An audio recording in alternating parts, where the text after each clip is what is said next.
Yes, my syllabus, or rather my email address, all lowercase, all one word, NUNNALLYW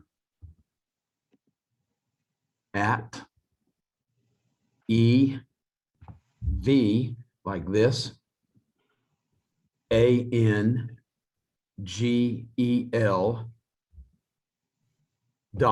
.edu.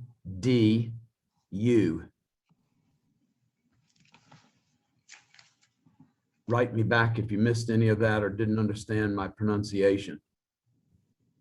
Enunciation.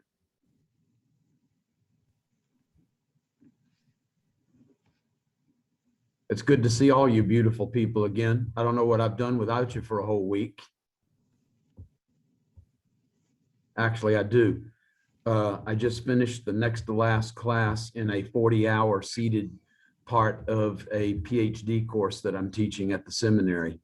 And you're getting what's left of me tonight.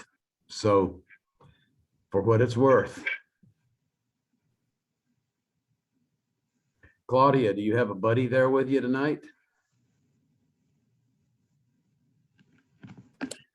I do. This is my sister. Hello. Is I that think maybe I'm okay? missing it. Am I? You're unmuted. Okay. Did you hear me? Let's see if I can help out. I'm not hearing anybody right now. So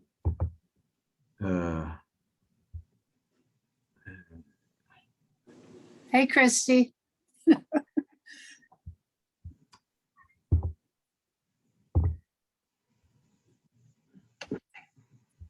that's not it.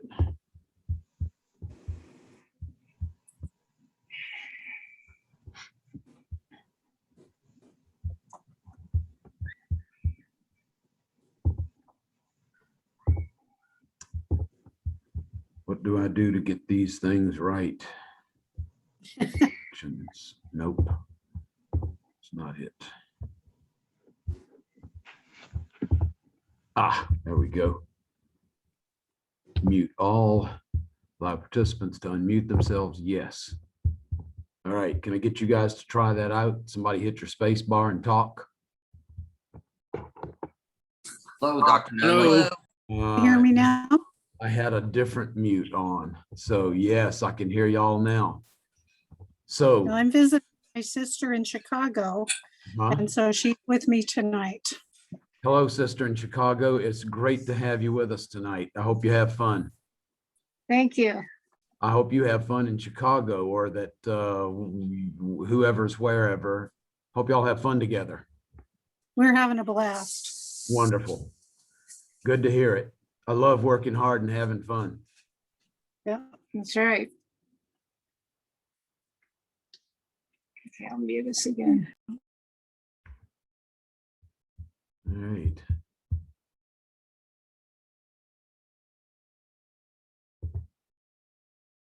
That's not right.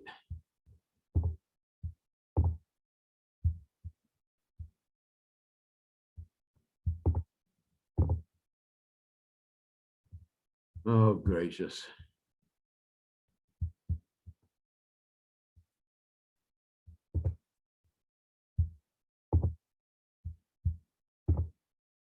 There we go.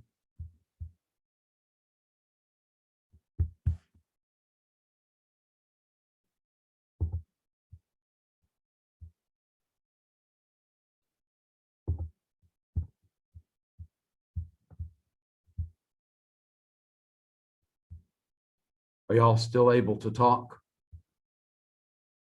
Yes. I There can you talk. go. Yes. All right. Yes. Yes. Yep. All right. Well, I need you to know that you're being recorded. So if you don't want your image recorded, then just feel free to hit video mute, and you can. Your name will show up then, or whatever you have on your screen, like Pat Smith or Christy Westbrook or whatever. So thanks for showing up again. I thank you for not leaving me or forsaking me.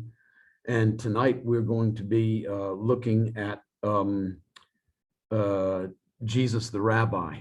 And I hope that you have some fun with that material.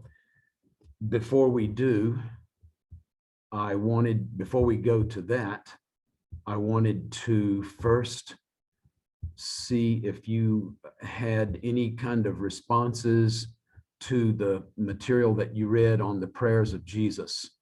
And I'm going to share screen and put that up and just mess around with that document just a little bit.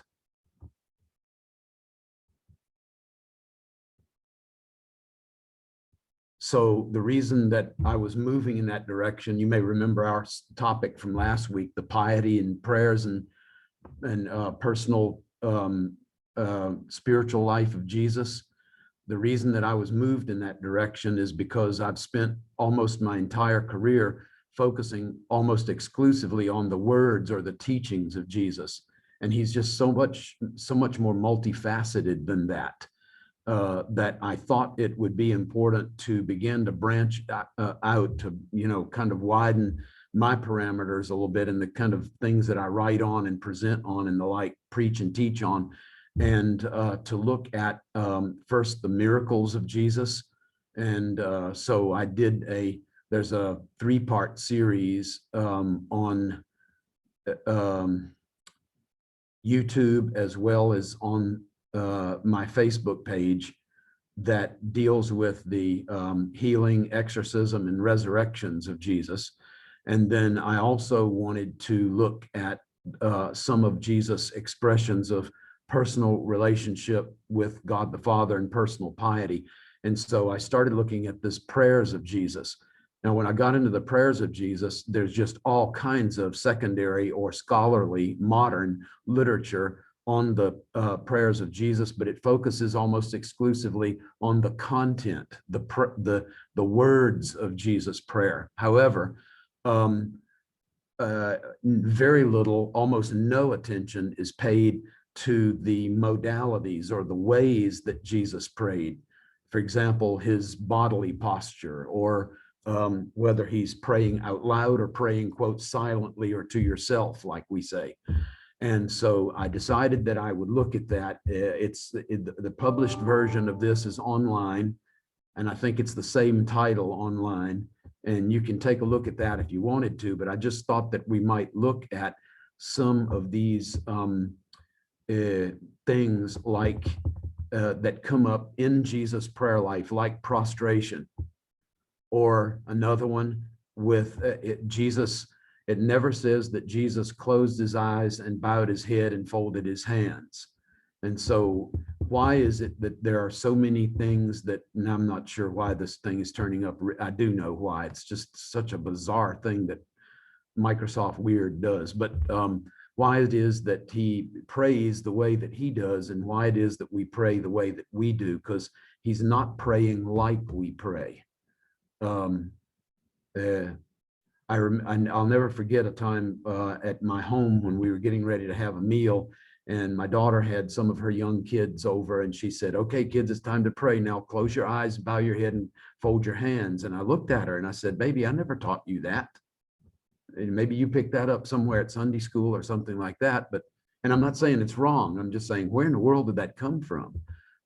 Anyway, that's another kind of a disconnect between us and Jesus.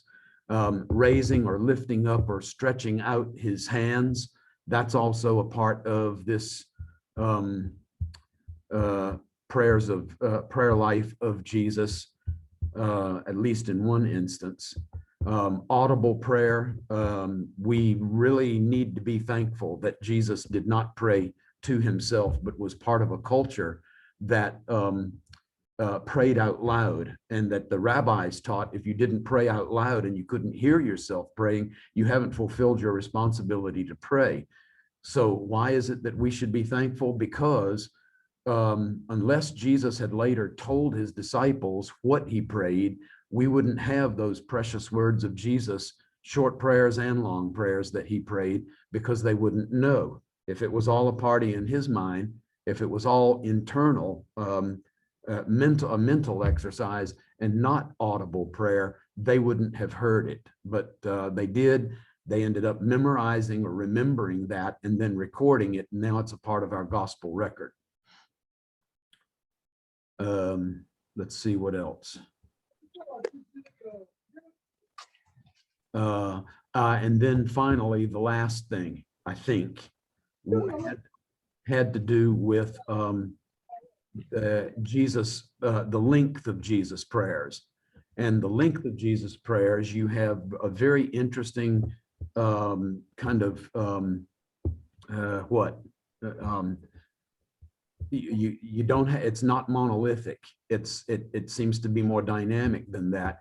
And so Jesus himself prayed for short times, and Jesus also prayed for lengthy times. And Jesus taught in terms of praying short prayer and warning about thinking that adopting this paganistic idea that God is impressed or God is manipulated or forced to obligated to answer our prayer because of the length of our prayers. He said that the Gentiles think that they will be heard for their many words. So when you pray, don't pray like them. Instead, pray like this. So why is it that Jesus teaches and role models both long and short prayer? So I think that I had you read that for last session and we didn't get to it. Yes. So I wanted to hear from you all on any thoughts that you had about what you read, or some more research that you did, or questions that you had, just to make sure you have time to give back rather than me just making you read an article and then moving on. Use your space bar if you want to speak.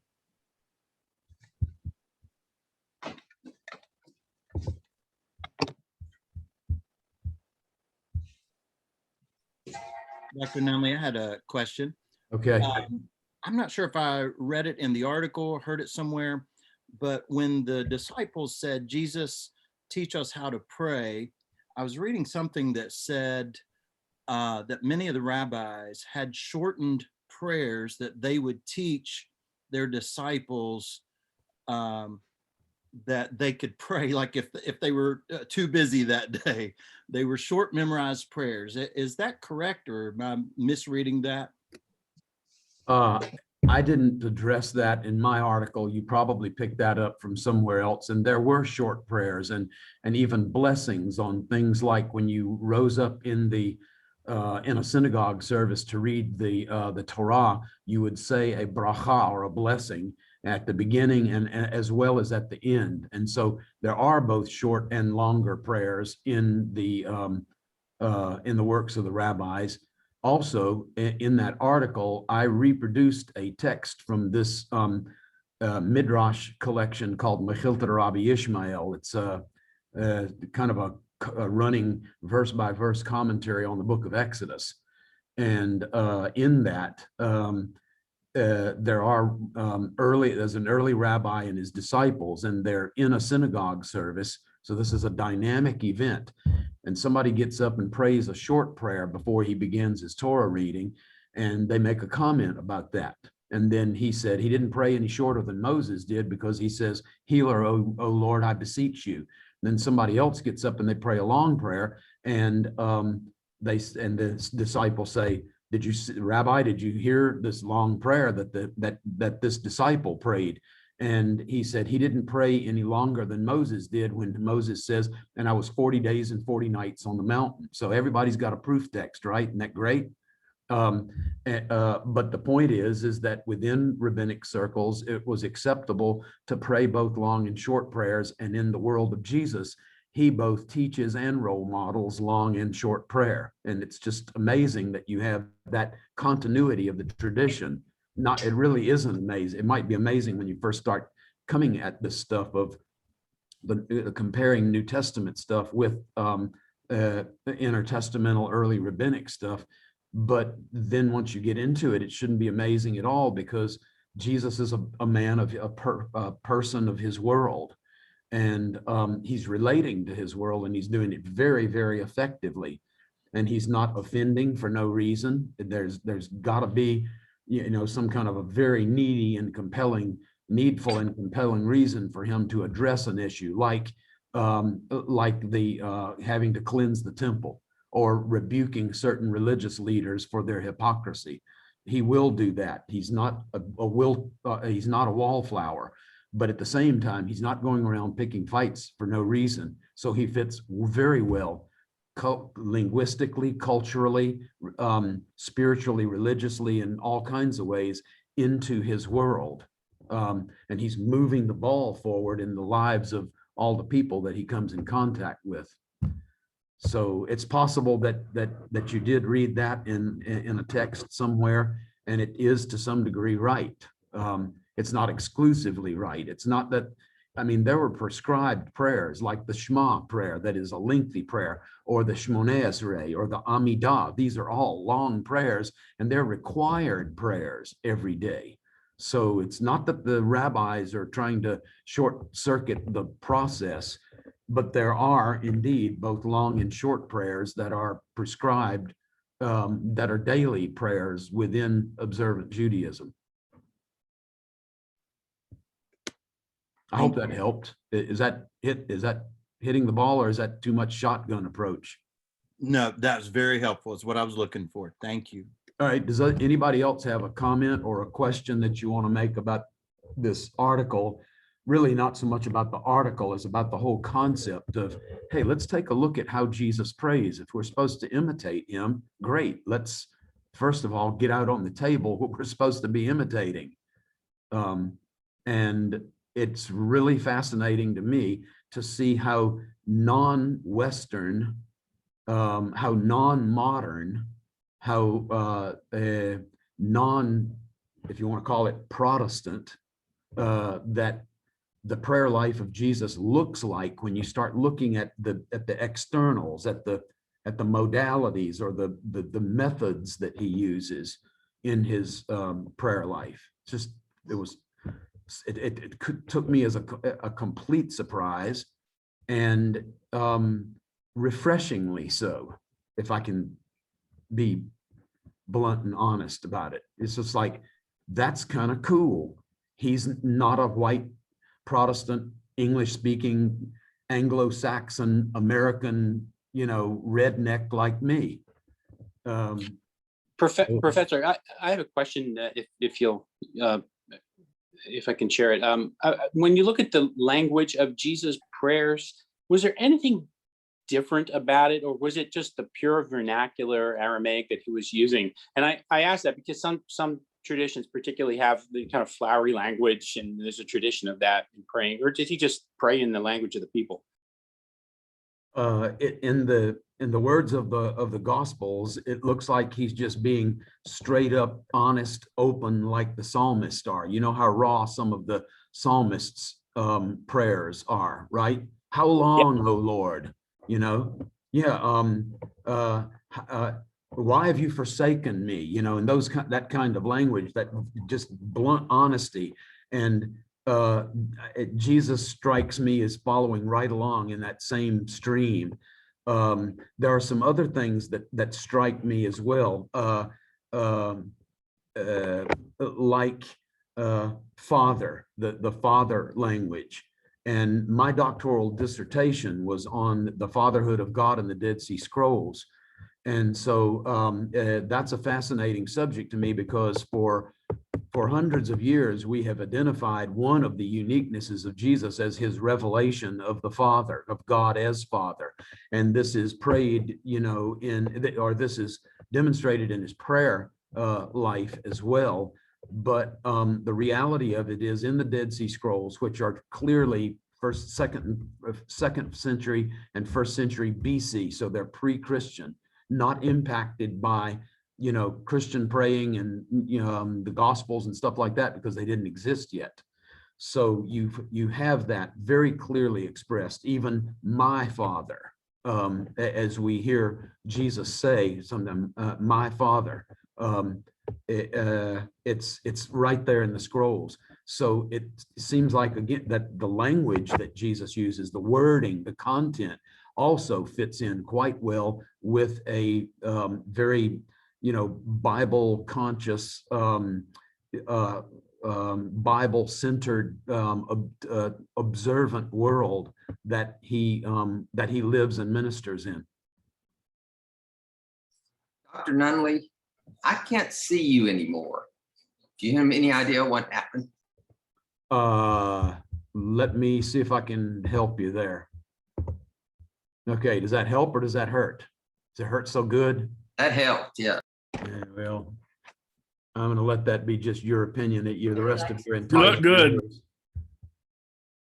I heard somebody say, please put it on video mute. Maybe that's just me with a party in my own mind. Dr. Nunnally, I appreciated the article, and as you said, reading from scripture, that Jesus didn't sit down, fold his hands and bow his head and close his eyes. That was really, I guess if I had thought about it, it would have made sense, but it was an eye-opening thing to read, literally. It was an eye-opening thing to me to research. And was that supposed to be a pun intended, Cheryl? It was. Eye-opening. Okay, thank you very much. I like the touch. I appreciate that. Okay, thanks. Hope the rest of you guys appreciated that. Dr. Nunnally, why do we not pray this way anymore? And why did it change? Or are we doing it wrong, or should we change the way we pray? Yeah, I'm not sure that there's a necessarily like a right and wrong. Like if you pray like this, you get to go to heaven. But if you pray like that, you bust hell wide open. I don't think that that's ever in view, and wasn't the intent in writing the article. It was simply, I'm really interested in this person, Jesus, and I want to know as much as I can know about him on this side of eternity. So maybe I have less homework when I get there and I can have more fun, like with y'all. And so I want to know even as I'm known, to steal some of Paul's language. And so it's not just for me an academic exercise. I really do want to get up close to this person, Jesus. I find him to be a very compelling, very winsome kind of person.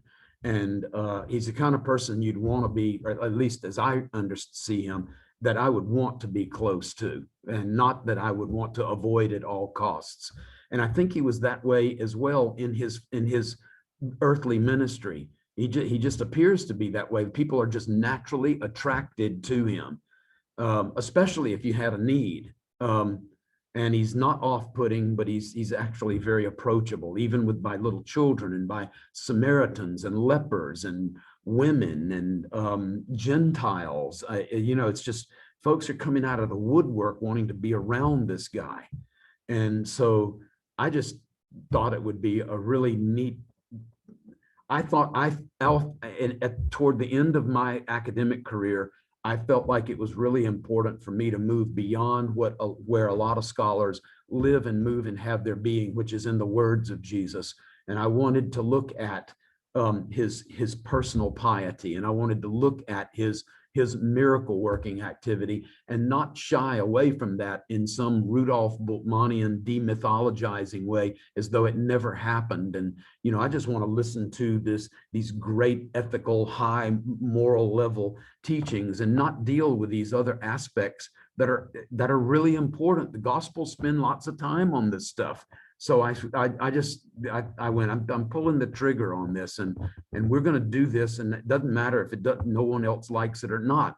I'm going to do the videos. I'm going to write the articles. I'm going to do what I can do to fill in this missing piece, this lacuna that scholarship has kind of sort of either accidentally or intentionally created by focusing almost exclusively on the words of Jesus. And even when they deal with the prayer life of Jesus, they're focusing on the words and not on the how.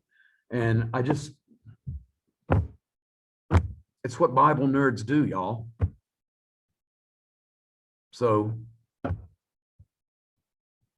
for those that read it, thank you. For those that read it and liked it, thank you, maybe even more for those that read it and didn't like it. Thanks for not ripping on me, but it's out there. So Thanks for being a Bible nerd. as my wife, who is a great philosopher, says, it is what it is. Anybody else? Dr. Nunnally, I just want to say I appreciated the article. It was very refreshing. What struck me was the genuineness of Jesus' prayers. Yes. And then, you know, in the cultural context that you're bringing out, and I'm thinking like everything that we've read on prayer and all these books and methods, I mean, I don't say this lightly, but it seems a lot of that you can just throw out the window, because I detected in what you brought out in the genuineness, or just it didn't have, his prayer could just be like 2 words. It didn't have to be long and with a lot of emotion. It was what he felt. I'm going to be honest in the same way that you're appreciating Jesus' honesty, his forthrightness. I'm going to be honest with you about an area of Christian writing that to me is really troubling. And that is, you know, the spiritual disciplines gurus, the guys like Dallas Willard and John Ortberg and Richard Foster, you know, that genre of talking about, you know, the importance of Bible study and fasting and praying and solitude and developing the proper Christian thought life. You know what I'm talking about, the spiritual disciplines, right? I used to teach that stuff before I retired from full-time faculty. I taught that to undergraduates just as a kind of an entry-level course to kind of get them kick-started and thinking in terms of kind of this multifaceted Christian spirituality and life that we're supposed to be developing, to eat from the 5 major food groups and maintain or sort of try to create an atmosphere in our lives where spiritual growth is more likely than less likely. And I love that whole approach, but I never found a place with these guys that whose books we used where I disagreed with them more than the chapter on prayer. It was inevitable. It didn't matter which of those guys it was. I would come to the chapter on prayer and I would go, that's personal opinion. That's not biblically founded. This is extreme. Who in the world would do that? You know, to sit in front of the same window every day and light a candle and stare out the window and say, Jesus, Jesus, Jesus, Jesus. Just like, what? Are you kidding me? Don't pray when you start your, you know, attempts to develop a prayer life. Don't pray any more than 5 minutes. Shut up and leave me alone and let me get this right with God. You know, forget about your 5-minute thing. I don't know if you're looking at me like you're a weirdo. I knew that already. All right, I'm aware of that. But I'm just with the spiritual disciplines gurus. I never find one that I don't disagree with him more and agree with him less than in the prayer on chapter on prayer. And I have to ask myself, what's wrong with me? Is there something wrong with me? Then I start analyzing the contents of whether it's Ortberg or Willard or Foster or whatever, and I find that, you know what? They're all basically saying the same thing. So I'm not just disagreeing. I'm kind of disagreeing with one, but in disagreeing with one, I'm disagreeing with all of them.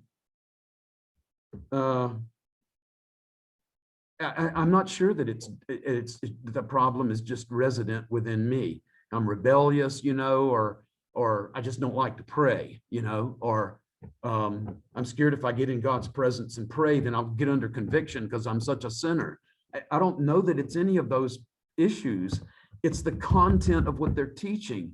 It's that they're trying to form me into some sort of a prayer person that the Bible doesn't describe. There's just this lack. There's this spate of biblical foundation in so much of the stuff that they say. So this matter of prayer and what the Bible does say is absolutely of interest to me.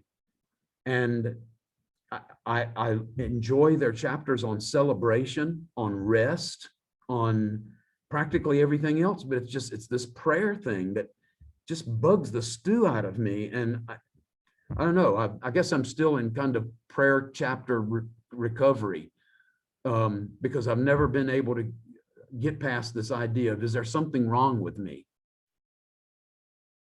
All right, we better move on because you're looking at me like I'm weird again. Okay. Dr. Nunnally, this is Monty Felix. Hey, Monty. You know, don't beat yourself up too bad. But Just bearing my soul here, you know. Form follows function. And I think sometimes if we spend too much time on form, we lose sight of the function. Right, you're right. Good point. Quite honestly, I don't think that Jesus is very self-conscious about form. I don't see him like my granddad, for example. He was just a really interesting guy and loved God with all his heart, but he wouldn't pray unless he was on his knees. And that was impressive to me. Nobody else in the church was doing that. He would turn around and get on the hardwood floor and lean up against the pew that he had been sitting on. And he would pray, even as a 72-year-old man, he would pray from his knees. Nobody else did it. And he was just stood out like a sore thumb. I don't know what was going on with him, spiritually, mentally, or whatever, but that was impressive to me. But I don't see Jesus having to, I got to go get in the same place. That's what the spiritual gurus say. You go sit in the same chair, look out the same window, light the same candle. I'm going, please. So Jesus doesn't have to do that. He's much more spontaneous than most of us are. He doesn't mind at all ripping off a one-sentence prayer. And for us, we feel like, if we don't start with our Father and end with amen, and we don't have a whole bunch of stuff in between, it's like, why bother God and waste his time? But Jesus is so much more dynamic than that. I just find we've got a lot of really great stuff to learn by watching Jesus pray, not just listening to, but watching Jesus pray. I hope it was got some things kick-started in your minds and hearts so that, you can live out whatever of that you're interested in. Can we move on? Want to move on? I have a question. One last comment. We're saved by grace, not by deeds. And I wouldn't want to be so focused on the manifestation of what I'm trying to say at the expense of what I'm saying.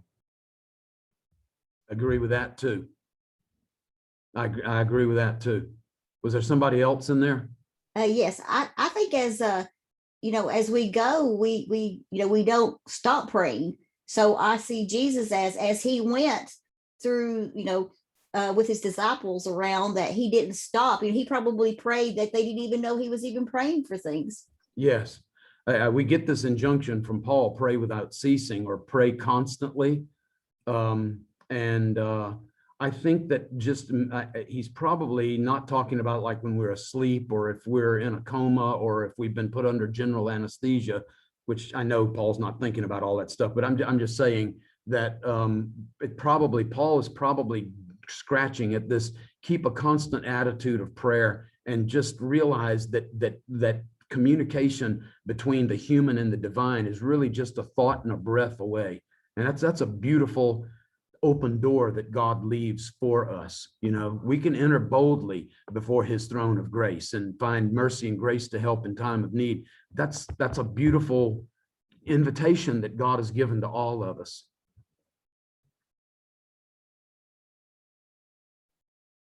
Let's just move on then to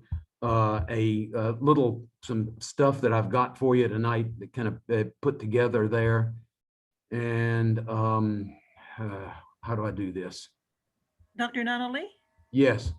Before you go on, one of the passages of scripture that you used, asked us to read, was John 4:9, in relation to the Jews saying, do not associate with Samaritans. Uh-huh. And from what you've talked about at the beginning of the first lesson, that the Jews and Samaritans seem to be okay with each other. But I just wondered if you could clarify that for me. Yeah, I think I've had a couple of other questions along that line. And just going to John chapter 4, verse 9. Let me get there. John 4.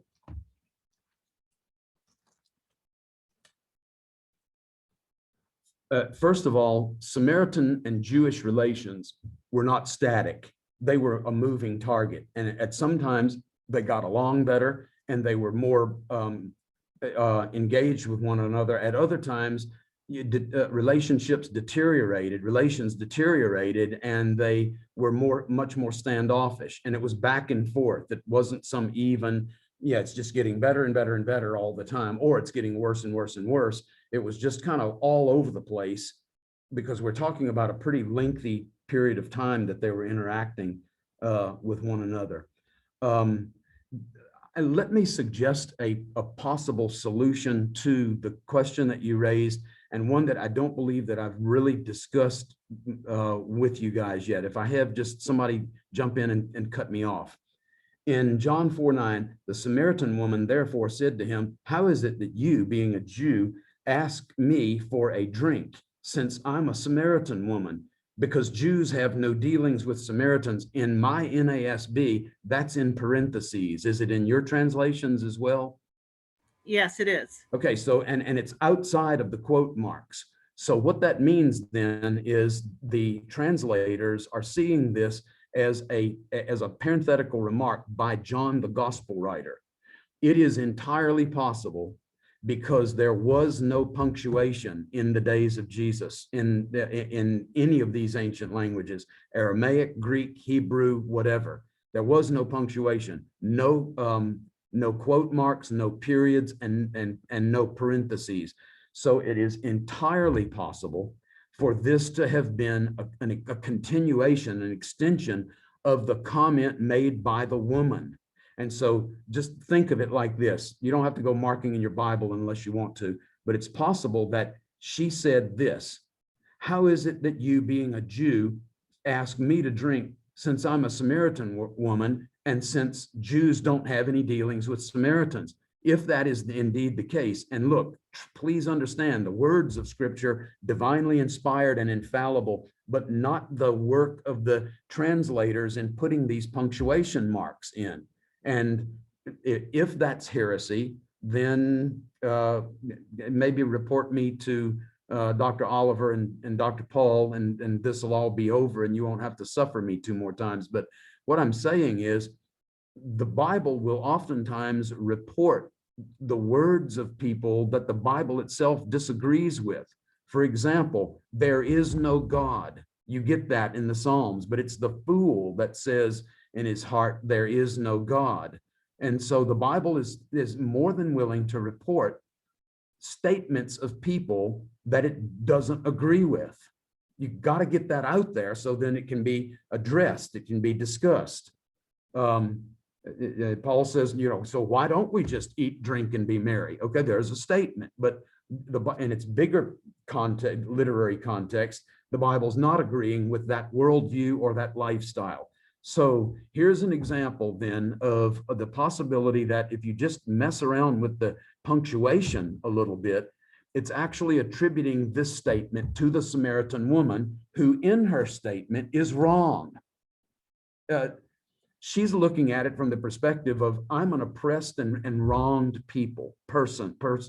member of a people group, and you guys have mistreated us. See, they're sitting in the shadow of Mount Gerizim, and on Mount Gerizim is the Samaritan temple, and it lie in ruins in Jesus and her day because a fellow Jew, John Hyrcanus, had invaded Samaria, conquered Samaria, reclaimed it as Jewish territory, and destroyed the Samaritan temple. In a way, that is almost coloring this whole discussion that's being had. Our fathers worshiped on this mountain. It's past tense. It's like, and it's your fault that we still don't. You burnt our church down. You blew up our worship center. And now here you are thinking that you're going to instruct me as a Jew at my well, in my territory. It's a really interesting kind of back and forth. And you can see, one of the neat things you can see about John 4 is that she is slowly warming up more and more to Jesus as Jesus reaches out to and relates to her and loves her to a position where she finally comes to accept him as the Messiah, and then goes and starts telling people about it. It's a pretty cool, process that we hear about in John 4. But that's a suggestion in terms of a possible solution to our problem, and a possible, and I think maybe even a legitimate rereading of John 4:9.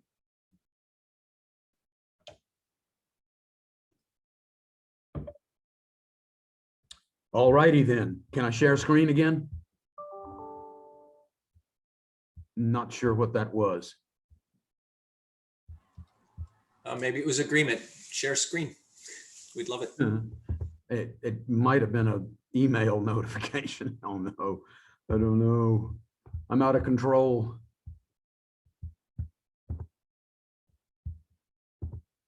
Okay. Do you guys see an exceptionally beautiful picture here? Yes. Good, because that's my intent. Does anybody recognize what we're looking at? And can anybody identify what we're looking at? Is that Mount Carmel? Close. Oh, bummer. Close. Mount Tabor. Yes, it is. This is the Greek and the Roman Catholic in two different places. The Greek monastery of the Transfiguration is in the foreground, and that little boxy looking thing with the cedars of Lebanon growing up around it. And then at the very cusp of what looks like the cusp of the top of the mountain, the taller building is the Roman Catholic Church of the Transfiguration, with the monastery being that terracotta roofed place to the right of the big church. All right, so what that means is that we are looking toward the east, basically east-southeast, and we're looking into the flat area right behind Mount Tabor or Tavor is Lower Galilee, southeastern Lower Galilee, and then that depression, that's the Lower Jordan Valley.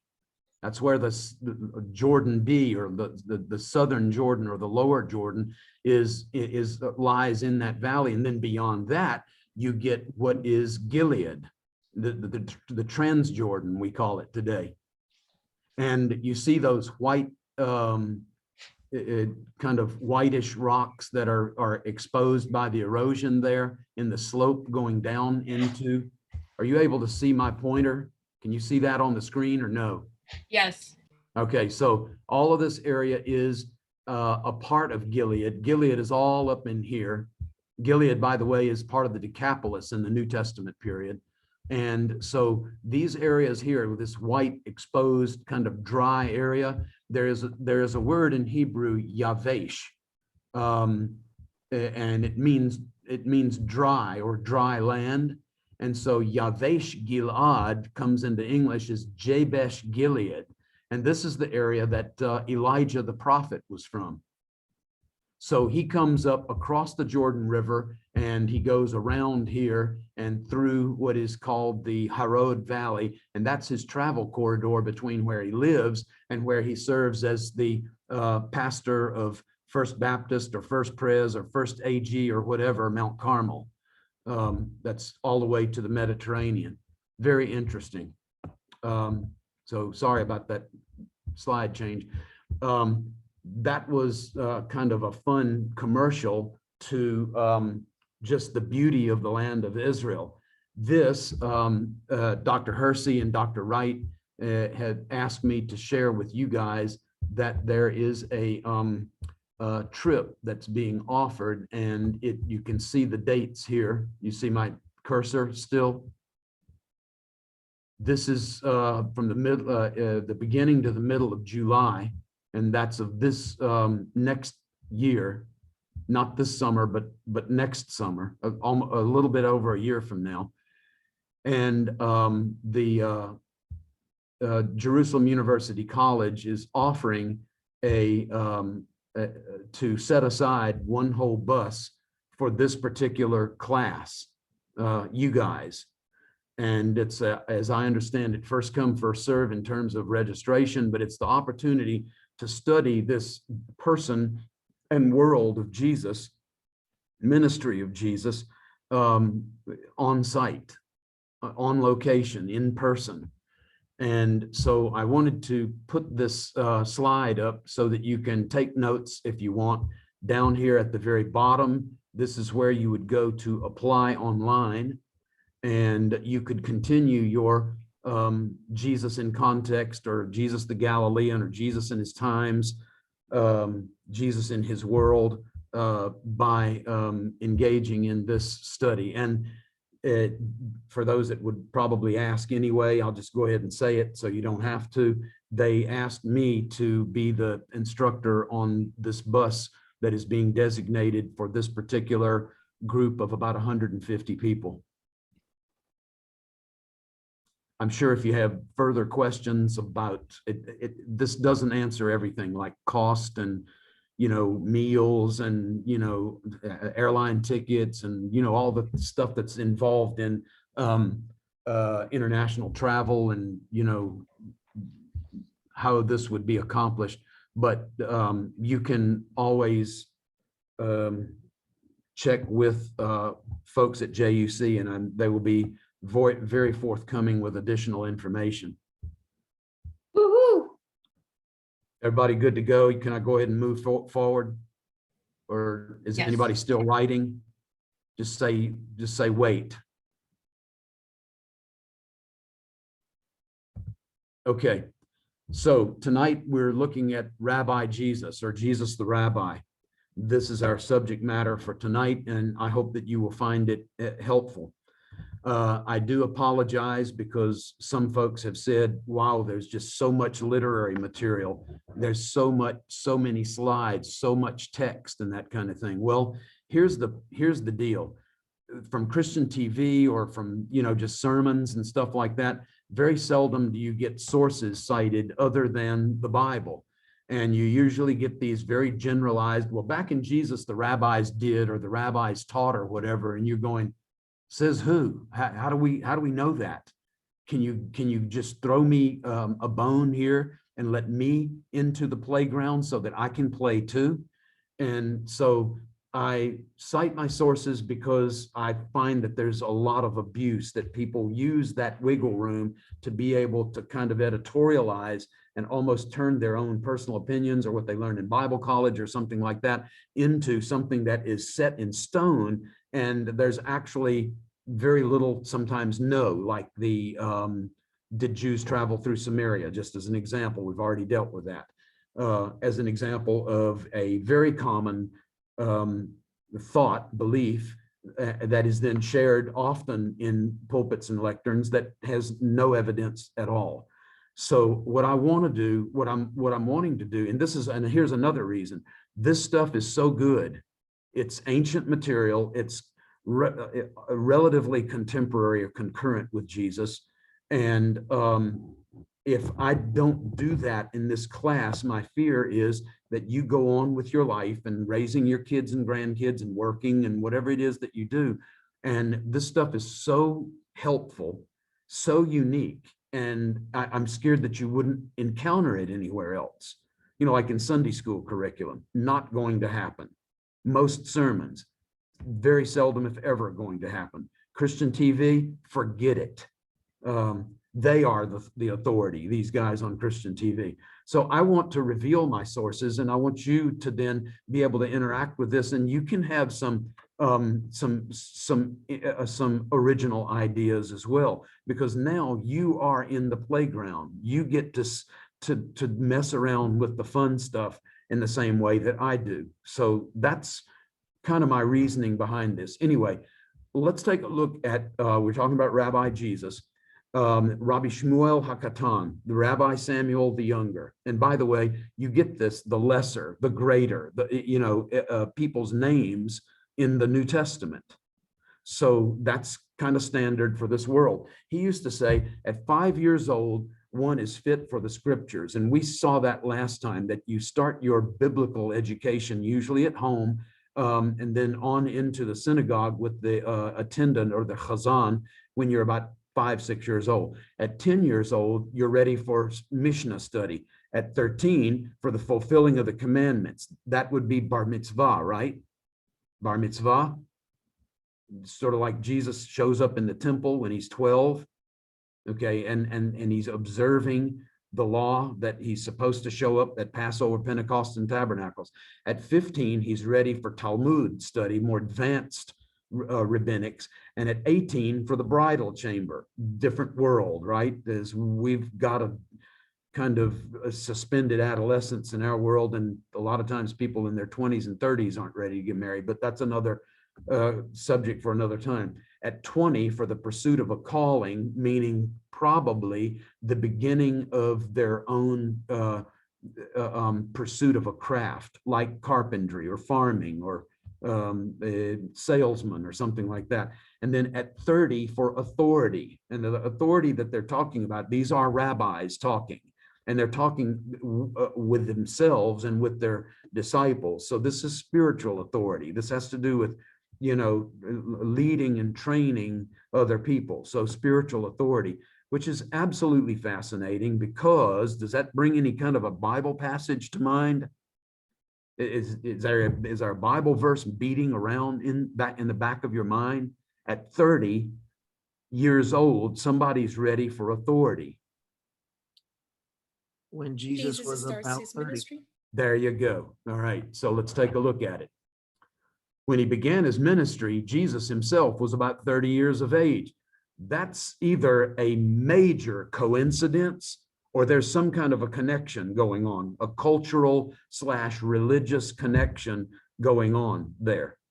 I think that it's not a coincidence, that there's probably some kind of connectivity between what goes on in Jesus' world and what is going on specifically in that rabbinic text.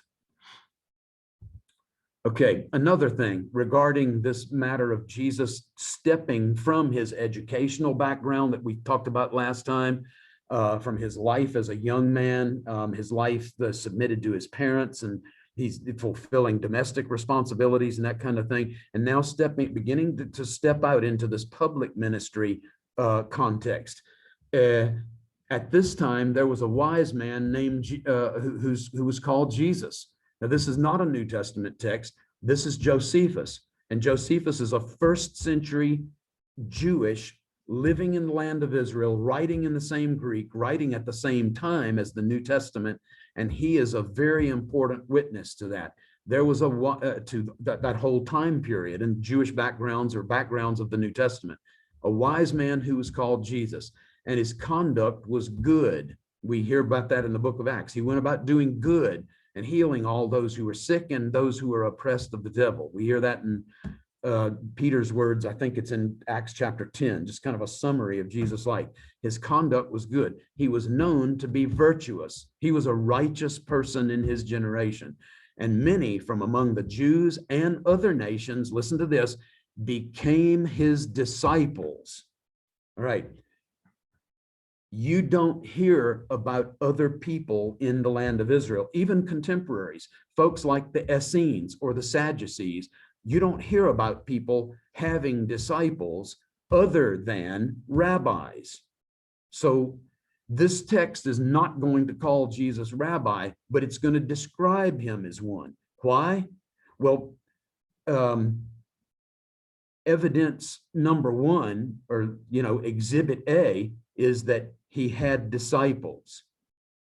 This text will mention that 2 more times, and when I change the slide, but let's not gloss over this. Pilate condemned him to be crucified and to die. I mean, there's a lot of really interesting stuff in this slide that's corroborating or confirming or supporting, testifying to the same stuff that New Testament texts tell us. So it's not just Matthew, Mark, Luke, John, and some stuff that we get in Acts and the epistles that talk about the crucifixion, burial, and resurrection of Jesus. We have external corroboration of this in a 1st century author's works who lived in Israel, who was Jewish, a contemporary of the apostles who wrote at the same time that the New Testament was being composed. And that, ladies and gentlemen, should fascinate you, because it sure does me. To continue Josephus' reference to Jesus in Antiquities 18, those who had become his disciples, there's the second reference, did not abandon his discipleship. There's his continuing on in his tutelage, his discipleship. 3 references in this one passage, all confirming the fact that the New Testament tells us that Jesus had disciples. And if you have disciples in the first century in the land of Israel, you are this is a fill in the blank question. Rabbi. There you go. So they reported that he appeared to them 3 days after his crucifixion. Well, that's the same information we get from the passion narratives in our Gospels and elsewhere, like 1 Corinthians 15, the book of Acts kind of stuff. So he's saying that, that the early disciples of Jesus, that first gen set of followers of Jesus, were proclaiming, like we hear in Acts and like we hear in the letters, that Jesus was resurrected on the 3rd day. More corroboration of biblical stuff. Now, Josephus isn't signing off on this. He's not saying, and by the way, guys, hand to God, I believe that too. Josephus never came to faith. In a certain way, I mean, that doesn't help him much, but in a certain way, it really helps us, because we're not talking about an insider here.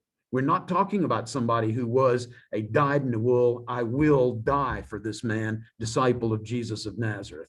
This is an outsider to early Christianity, and yet he's bringing this powerful testimony to realities that we read about in the pages of our own New Testament.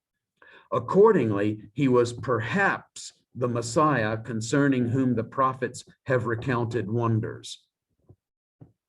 That's some pretty fascinating stuff, yes? And I wish we had more time to pick at this, but just notice that Jesus has disciples. And if you have disciples in the first century in the land of Israel and you're Jewish, it means that you're a rabbi, okay? Here's further confirmation.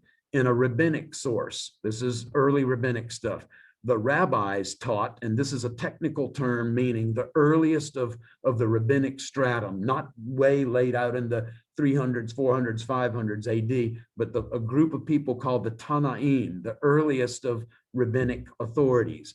The rabbis taught Jesus had 5 disciples. Well, never mind the number. They got the disciples part right. That's my point.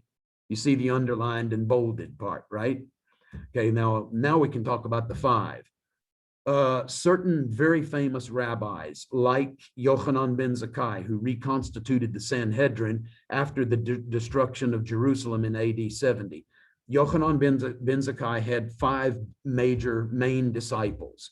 And so it just is kind of a standard rabbinic thing that, you know, every great rabbi has 5 disciples. So they're trying to, in a certain sense, they're trying to push Jesus into that mold. It doesn't matter that it's not historically correct. The point is, this earliest rabbinic stratum that goes back into the 1st century has a collective memory that Jesus was a person who had disciples.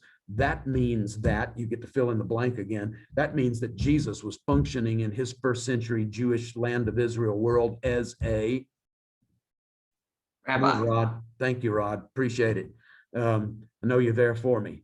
All right, now take a look at some of these names. To me, this is fascinating. Matai. Any ideas? This is Hebrew, so. Matthew? Yeah, exactly. Matthew. How about the next one? Nakai. Flex. Be flexible, you know, play around with it. Nathaniel? Good, really close. Let's keep working it.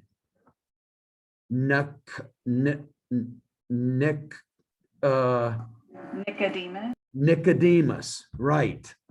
And you know, this is what's interesting, is that Nicodemus comes out of this very world of rabbinic Judaism. Nicodemus, as we see in John, the Gospel of John, chapter 3, he is Jesus calls him a teacher of Israel.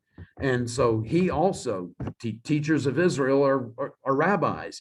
There's this guy in rabbinic literature, and this is who Nicodemus is. His name is Nakdimon ben Gurion, and he's a landholder of extensive farmlands in Lower Galilee, and he's very benevolent. This guy is really well off, And so he's just blessing the socks off of everybody that has need around him. So he's a very saintly person. We don't get all of this in John chapter 3, but this is what the rabbis tell us about this Nakdamon ben Gurion. He continues on being a rabbi. He's mentioned pretty consistently, quite often in rabbinic literature, and yet he is also a follower of Jesus. In fact, in the early 2nd century, somebody, we don't know who, pens a gospel and names it after him. It's called the Gospel According to Nicodemus. So there, in the collective memory of early Christianity, this guy is a big guy. He's not authoring a gospel. In the minds of early rabbinic Judaism, he's mentioned very often, and he ends up making this list of people that were followers of Jesus that the rabbis remembered. This Netzer is probably just out to lunch, and it probably is a confused reference to where Jesus was from, Nazareth or Nazareth. The next one I think is very interesting, Buni. We hear about John and James, who are called B'nai Regesh, or sons of thunder, sons of rage even. Buni, B'nai, sons of, that's Boanerges, I think maybe we have in our English Bibles. Are you familiar with this? You can look it up on your Bible software if you don't have the passage just right in mind. These are the ones who said, Lord, what would you want us to bid fire from heaven come down and consume these guys that reject us? By the way, they were in Samaria. Todah is just a weird thing. It means thank you in Hebrew. I have no idea where they're coming from on that. Haven't been able to resolve that, but there are some interesting historically accurate reflections in that stuff. So now we've looked at Josephus, we've looked at rabbinic stuff, the early rabbis, and they're both acknowledging that Jesus functioned as a rabbi. He had disciples. We know some of their names. Some of them correspond with biblical names. And so I'm not going to look at every one of these, but I just want you to, this is a list and not a complete list even, of places in the New Testament where Jesus is called Rabbi. That's the, Rabbi is the proper Hebrew pronunciation. I just want to give you a by the way, for those people, and they're most Christians because of our translations and training in Bible college and seminary and stuff like that. Most folks are believers in the Aramaic speaking Jesus tradition, historical reconstruction. Rabbi is totally Hebrew. The technical term in Aramaic rabbinic text is Rav, R-A-V. In the same way that, in the New Testament, you've got all these place names that are B-E-T-H, and not just Bethlehem, that's in the Old Testament, but Bethany, Bethphage, Bethsaida. Beth is not Aramaic. Aramaic is Bay. It's related. They're sister or cousin languages or something like that. So you can expect it to be near, close, but it's not the same thing. It should be Be-ani or Be-pagi or Be-saida, but the Hebrew is Beth or Beit, house of, place of. And we consistently get that in the New Testament, that people are naming their newly founded towns, intertestamentally founded towns, and they're naming it by Hebrew words, not Aramaic words. So when people are calling Jesus Rabbi, please understand that that's good Mishnaic Hebrew, or land of Israel, Jesus period Hebrew. And so you have Mark 9, you've got Mark 11, Matthew 26, again in Matthew 26, Rabbi, Rabbi, Rabbi, Rabbi, Rabbi. And notice this one in John, which translated means teacher. It actually means my great one or my exalted one, and they function as teacher. So this is a very kind of, we talked about form versus function, or it was mentioned by Monty, I think, earlier, and that is the function of the rabbi, is largely to serve as a teacher and a role model.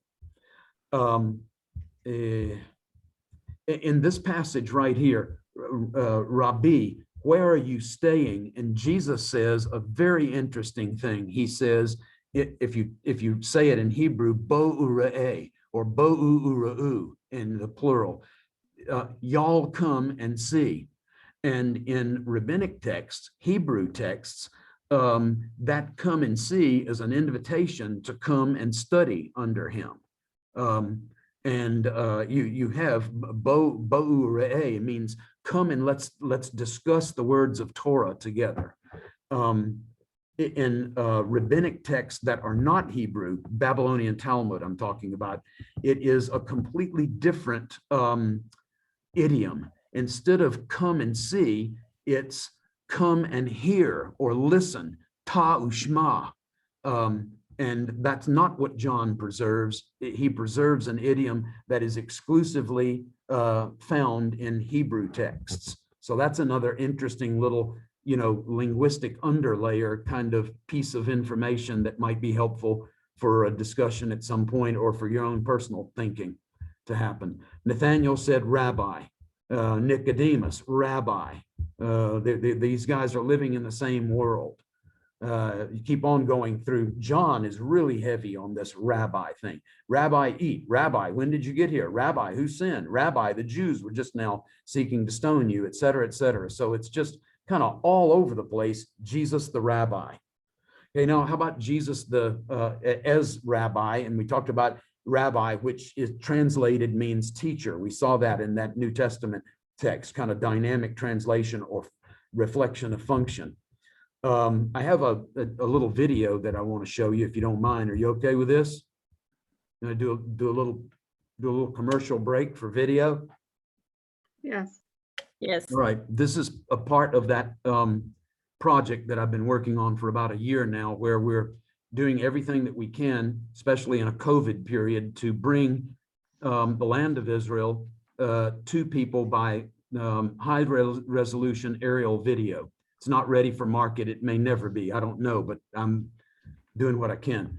Just off of the screen over here, and I wish that it was a little bit more broader lens, or wish that that the videographer had panned a little bit to the right, but just barely off to off the screen on the right-hand side. Over on the right-hand side is the village of Capernaum. So I want you to notice that Capernaum, if you follow the seashore, it's a natural travel route, and you get right over here, and on the very far left-hand side, you're right at Bethsaida. So Capernaum on the right, Bethsaida on the left, and we'll just kind of let it play for a moment. Sea of Galilee in the background, 13 miles wide from where we are to its very southern end. And then from left to right, that's from left is on the east, right is on the west. And you have about 7.5 miles wide there. This clump of trees right here is where the excavation that is currently going on. It's Tel El Araj in the Arabic, and this is biblical Bethsaida right here. You can see the Jordan River snaking around and flowing into the Sea of Galilee right here. Here again is Tel El Araj, and this is the Upper Jordan Valley right here. You can actually see the foothills of the Golan Heights all along here. Golan Heights, Sea of Galilee, east side, Gentile side, west side, Jewish side. This Upper Jordan Valley is, and here's the Upper Jordan River right here, and it keeps snaking around. It goes right past Bethsaida. That's where they would put their boats in. Peter, Andrew, James, and John, at least Peter and Andrew when they used to live in Bethsaida, and then maybe Nathaniel and Philip and others. This is Old Testament Geshur, G-E-S-H-U-R. It's the home of Absalom's mother. So that's just the antiquarian interest, but it's just kind of fascinating that we have the home of Absalom's mother right here in our front yard at this point. All right, so moving forward, Jesus is teaching all along this place. He comes to this north shore of the Sea of Galilee because there's so much travel going back and forth, going east and west. And you also have the fishing industry, and you have travel on the Sea of Galilee and stuff. It's just a great hub, as opposed to backwater Nazareth that only has 300 or 400 people and is not on any major road, and there's no major road anywhere even close. How did Jesus teach? What was the nature of his teaching? When Jesus had finished these words, the multitudes were amazed at his teaching because he was teaching them as one having authority. Remember that? Authority at age 30, and not as their scribes. Now, when you read rabbinic literature, it doesn't take very long for you to pick up on the fact that it's Rabbi Simlai says in the name of Rabbi Abihu, who said in the name of Rabbi Shimon. You know, it's kind of this lineage of what I'm getting ready to tell you is true because I can cite in my footnotes, you know, in my attributions, some authoritative guy who lived way back there that everybody respects. Jesus never plays that game. In his words, he will quote people, like when he's talking about divorce, he will refer to the teaching of Shammai, the elder. When he's talking about other things, the first will be last, the last will be first. Whoever humbles himself will be exalted. Whoever exalts himself will be humbled. Or the Sabbath was made for man and not man for the Sabbath. He's actually quoting one of Shammai's contemporaries, a guy that you may have heard of. His name is Hillel the elder, Hillel, Hillel, or Hillel. And yet he doesn't cite these people by name. So what is Jesus doing then? He's saying, look, this stuff is true because it's true, not because of who said it. And I'm doubling down on this, and I'm saying if I check off on this, then you can know that this is truth and you can take it to the bank. So he's not playing the name dropping game.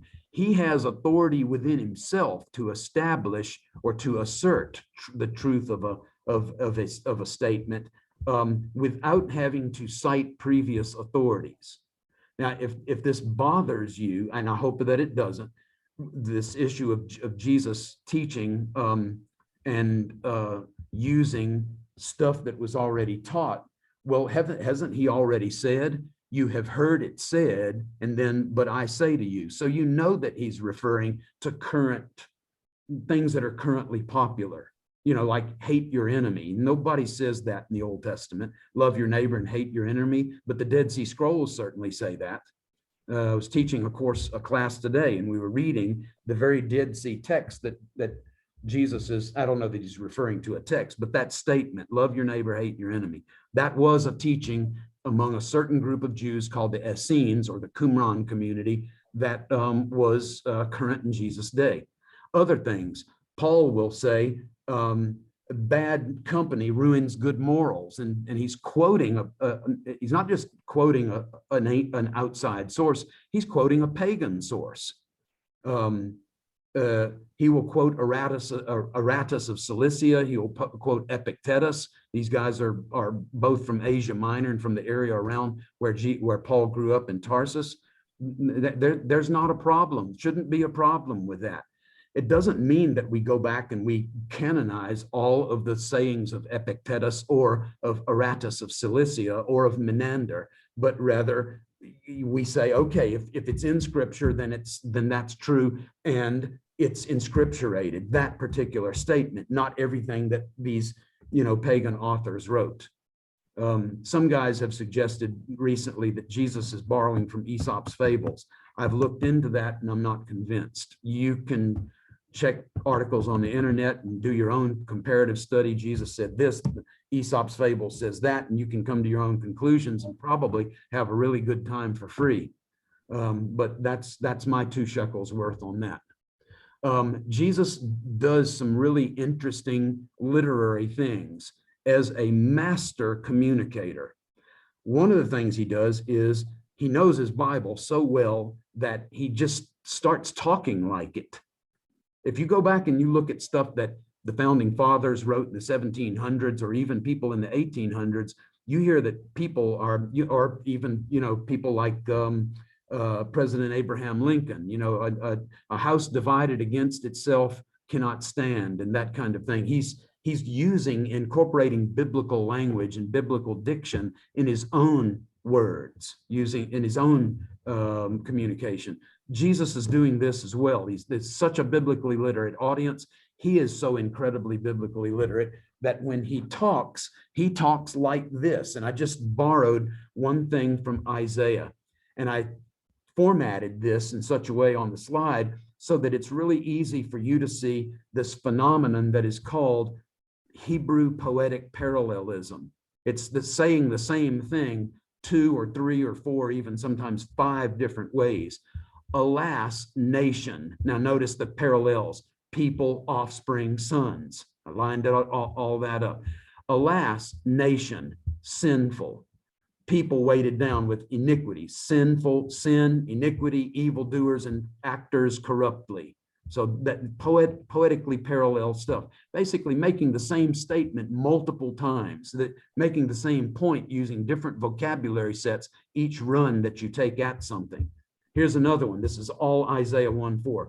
They have abandoned Yahweh, despised the Holy One of Israel, turned away from him. Do you see the parallelism? They have, abandoned, despised, turned away. The Lord, the Holy One of Israel, and him. These are all in poetic, what we call poetically parallel positions. Okay, now let's take a look at another text. And this is one that we know that Jesus knew because he quoted it from the cross. He quoted the verse 1, Eli, Eli, lama sabachthani. Why have you forsaken, God, my God, why have you forsaken me? And this is one of the interesting points. I've got a little bibliographical reference down here if you want to do further reading on this. There is a popular teaching in practically every Protestant and evangelical denomination. You hear it from time to time. This is on the Billy Graham website, for example. So it's everywhere. It's ubiquitous in its expression. That God the Father had to turn his back on Jesus the Son during the crucifixion because Jesus took on the sins of the whole world, and God cannot look on sin. And so I deal with it in this this article right here. Feel free to extend your study of Jesus and his teaching, his life, and that kind of thing by reading stuff like this that's not on your reading list. It's not in your, quote, syllabus, end quote. So let's do more study in Hebrew poetic parallelism. He is not despised nor abhorred. Despise, abhor. The affliction of the afflicted, nor has he hidden his face from him. You see, despised, abhorred, hidden his face from. This is telling us that the psalmist was on a was in process, and he starts his psalm out saying, "Oh God, why have you abandoned me? I feel completely forsaken." And in verse 11, he says, don't be far from me. It's like, wow, in just 10 verses, you've sure moved a long way. Don't be far from me. And by the time you get to the end of the psalm, you get the stuff like verse 24, he has not hidden his face from this person who thought originally that he had turned his face, that he has forsaken him. So the whole question is answered in that psalm. Now, what is Jesus doing when he quotes that? Well, before Jesus says this, the priests, Sadducees, have already quoted verse 8. Yeah, if God really, if God's really approving of him, he would come and save him and take him down from the cross if he delights in him. And Jesus is responding back to that charge by saying, wait a minute, go back and go through this whole psalm and realize that if I might look abandoned, but according to David and the son of David, God has never abandoned me for a moment. In fact, when a proper sacrifice is offered to the Lord, God turns toward it in every instance, even when the person who offering it is confessedly in sin, has sinned. So just give the thing a thought. I don't want to resolve all the issues here, but it is good poetic parallelism. All the ends of the earth, all the families of the earth will remember and turn to the Lord, will worship before you, because the kingdom is Yahweh's. He rules over the nations. Beautiful poetic parallelism. Now I'd like for us to look at some stuff in the words of Jesus. Can I just share a short little testimony about that teaching? Yes, kind of quickly, because that's really not what this is about, but go ahead. I'll just email it to you. No, go ahead. I heard the video And it just totally clicked. It made perfect sense. It was like, yeah, God will never leave or forsake. Why would he have abandoned Jesus? And so I saw it. I don't even remember what it was, but so I've shared it with a couple different people and explaining it. And it has a really profound effect on people that really know their scriptures, because the way you present it, it makes more sense than the teaching that we've all been hearing for all these years. So Well, anyway, here's thank you for that. I appreciate the encouragement. The reality is when God turns his face from someone, he is disapproving of them. And that does happen, I read a text just today that he turned his face from Israel because they revolted, they rebelled against him. But when you turn your face toward someone, that is approving of them. Like in the book of Esther, when the king lifts up his face to Esther, he is receiving her into his presence. And may the Lord lift up his countenance upon you and give you peace, in the Birkat Kohanim, or the priestly prayer in Numbers 6. And I've got a video on that too, if you're interested. It's very encouraging. I did it in the middle of COVID, and I did it for that express reason, is that it is so comforting, so encouraging, that this God that we have yoked to in covenant, he is never going to leave us. And it doesn't make any difference what they call the virus. He will never leave us or forsake us, and his blessing is on those who turn their face toward him. Anyway, thank you for that encouragement. I appreciate it. So here we have the teaching of Jesus, and he says, my yoke is easy, my burden is light. Have I missed something maybe? No, I don't think so. That's saying the same thing, right? Or how about, we played the flute, we sang the dirge. You didn't dance, you didn't mourn. This is kind of poetic parallelism, sometimes in the opposite, as expressing it's called asyndetic parallelism. It's expressing the opposite: dance, mourn. Playing the flute, having great time with sing. It's like we tried everything and it just wouldn't happen, but it's beautiful poetic parallelism, the way that Jesus constructs it. Give to him who asks of you. Do not turn away him who wants to borrow from you. Isn't that basically saying the same thing? Survey says. Yeah. This is a beautiful one too. Notice the 1, 2, 3, 1, 2, 3. For if you love those who love you, and if you greet your brothers only, see how that's poetically parallel? What reward do you have? What do you do more than others? Don't even tax collectors do the same? Don't even Gentiles do the same? Tax collectors and Gentiles, both outsiders to the covenant of, or to the community of those who are observant Jews. Beautiful poetic parallelism. Jesus knows what he's doing. He is just the most unbelievable communicator. He causes the sun to rise on, he sends the rain on. Do you see how that's poetically parallel? The evil and the good, the righteous and the unrighteous. This is beautiful stuff, y'all. I mean, this is poetry that rivals anything that Shakespeare ever did. But this is being done in ways that are memorable. These are aids to the memory. This is another one of those reasons why we have accurate and authoritative gospels, is that Jesus, in not just what he said, but how he constructed it, the way he did his teaching, the modes or the methodology, the means, kind of like with the prayer thing. Now we're seeing that these one supports the other. It's like poetry. What do we know better than anything else in our world? Songs. Why do we know songs better? Because it's poetry, and it repeats certain things that then grind that reality into our mind. So I think that this is just really cool teaching. Thy kingdom come, thy will be done. Don't lay up for yourselves. I didn't have the time or the space. I should have just made this its own slide, but I didn't do it. So, but it is poetic parallelism. Don't lay up for yourselves treasures on earth, but verse 20, but lay up for yourselves treasures in heaven. And then where moth and rust destroy, or where neither moth nor rust destroys, and then where thieves break in and steal, and where thieves do not break in and steal. You see how this stuff works? There's a beautiful symmetry where he's stating the obverse in the second part of the parallelism. No, this is another awesome one. No one can serve two masters.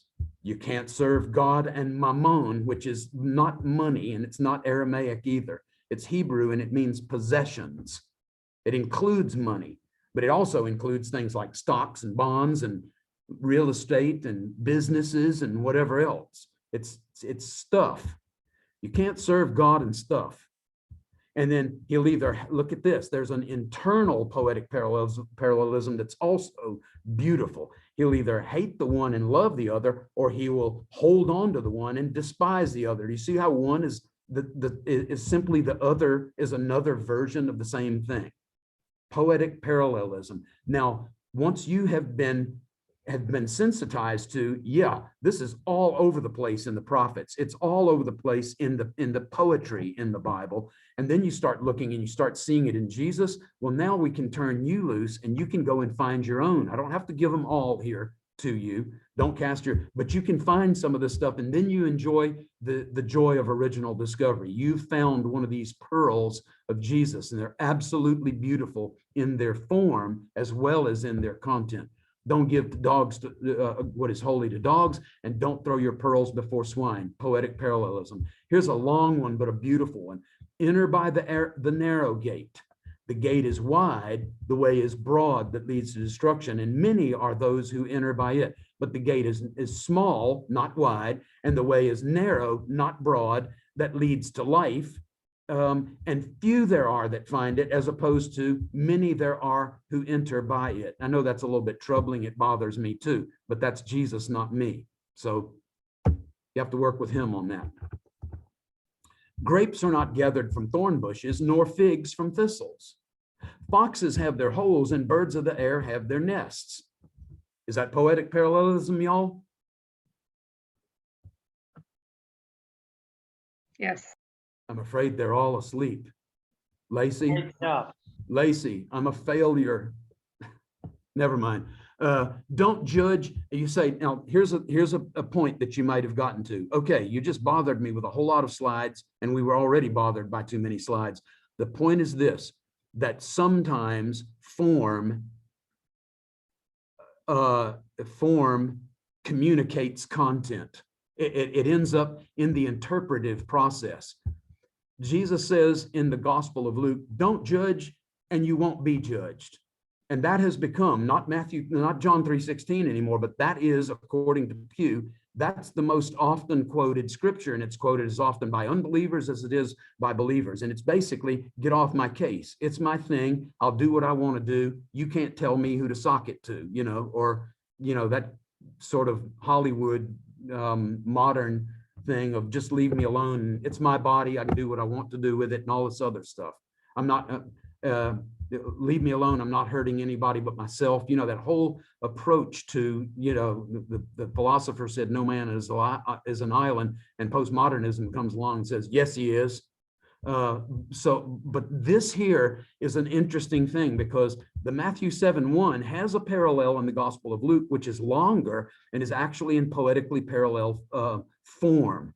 Don't judge and you won't be judged. That's as far as Matthew goes. I think it's because he assumes, look, if I just get everybody started in this, they know the rest of what Jesus taught. It'll come to mind and they'll preach the rest of it to themselves.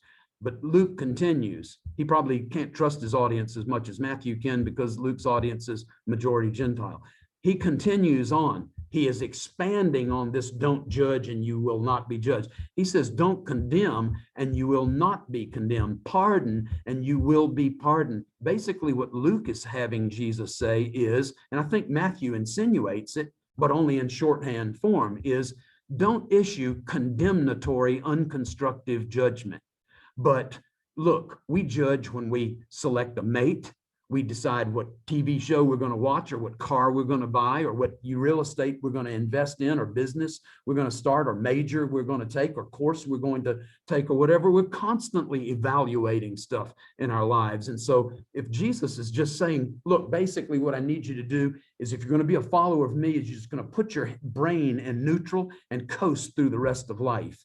And, that person who's engaging in some kind of substance abuse, or that person who's engaging in unhealthy relationships with their children and are not going to be able to have a good positive influence later on. Well, you know what? I think I'm just going to let those guys go to hell in the handbasket, because that's real love. It's actually not. So Jesus says about the person who is a hypocritical judge, he says, first take out the log that's in your eye, and then you'll see clearly that the log is a roof rafter in Greek. And especially if you look at the Septuagint. And then he says, then you'll see clearly to take the fleck of sawdust. This is all carpenter shop kind of language that Jesus is borrowing from there. To take the fleck of sawdust out of your brother's eye. He never turns us loose and says, you know what, you have no responsibility toward neighbor. You have no responsibility toward children. You have no responsibility toward best friend or coworker or whatever. Just let them go to hell on their own. That's just not the loving Jesus, the Jesus, the engaged Jesus. And he doesn't want us to be disengaged in our minds and neutral either. He wants us using our critical thinking skills that God created us with. And he wants us to be able to, in a very loving, constructive, concerned, godly kind of way, that if we need to get our own life right first, but then we need to be able to speak love, speaking the truth in love into other people's lives that will bring blessing and help into their situation when they may be blind to issues, problems that they're creating for themselves. And by the way, yes, I have an article. It was written back in the last millennium, so it's totally irrelevant now, right? Not if it's true. Truth is eternal. So if I got down to the gist of the matter, just like that matter of did the Father abandon Jesus on the cross, this business of judging without being judgmental, feel free to take a look at that. And in that way, you can also, and with other stuff, articles that are on the website or just wherever else that you happen to find them online, or with the videos that are out there, it's all free, and just feel free, just have at it. And if you find yourself watching one, you say, well, you know what, I don't agree with that. That's a bunch of baloney. Fine, just go to another one, or take a break, maybe. I am just about out of time. It's 8:27. I've got maybe 3 or 4 minutes. And so what I want to do is maybe stop share and go back to you guys and see if you kind of have any. I got a bunch of other stuff on Jesus the Rabbi. A lot of it, though, is either on video or it's in articles that I've written over the last 100 years or so. So there's more. There's always going to be more. Do you have anything that you would like to ask a question about, or some kind of comment that you would like to make in light of this encounter I'm hoping that you have had via the sources, New Testament and otherwise, about Jesus of Nazareth?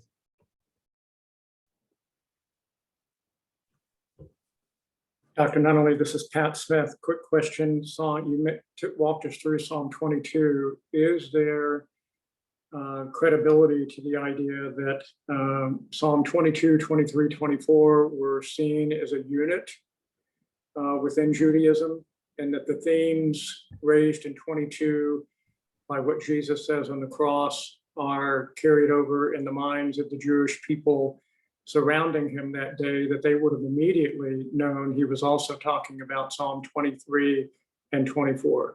He is with me, right? Psalm 23 and the like. It's possible. I don't, Pat, I appreciate the comment, the question. I don't have an ancient text in my mind that I have encountered that makes that point. But okay. I'm not rabbinic literature, just as one example, apocryphal, pseudepigraphical, Dead Sea Scrolls, Josephus, Philo, all of that world that's out there, just hundreds and hundreds and thousands of words. I don't have it all, like captured. I just can't think of a text that does that. So in the absence of evidence on my end, all I can say is I'm not familiar with one, but that doesn't mean that it doesn't exist. Thank you. Can you tell me where you got that, and maybe I can do some scratching around on my own? I will go back and take a look. Okay. I can find. But it is a fascinating thing to read all three of them. Yes. But right. again, have sources. Thank you. One thing that we can say for sure is that Jesus revered the Psalms. In fact, the New Testament quotes Deuteronomy, Isaiah, and Psalms more than any of the other books in the Hebrew Bible. But interestingly, so also the Dead Sea Scrolls do the same three, they choose the same three to focus on, and the early rabbis do as well. It's kind of a representative of Torah, prophets, and writings. Another thing, and Pat, you did pick up on this, and it's in the article, is that when a Second Temple period sage makes reference to a Bible passage, it's almost never in isolation from the broader literary context that surrounds it. And so when Jesus quotes Psalm 22, verse 1, my God, why have you forsaken me? He's expecting his audience to understand, to remember the whole thing and start thinking mentally down through there to try to get the point that he is making. And his point goes all the way down at least through verse 24, and I would argue the entire Psalm. So for sure, rabbinic methodology is doing that kind of stuff, and there's examples everywhere in the rabbis as to that very thing. With respect to that particular psalm, it's the 23 and 24 I'm not sure about. So that 100% the rest of 22. Thanks. Next.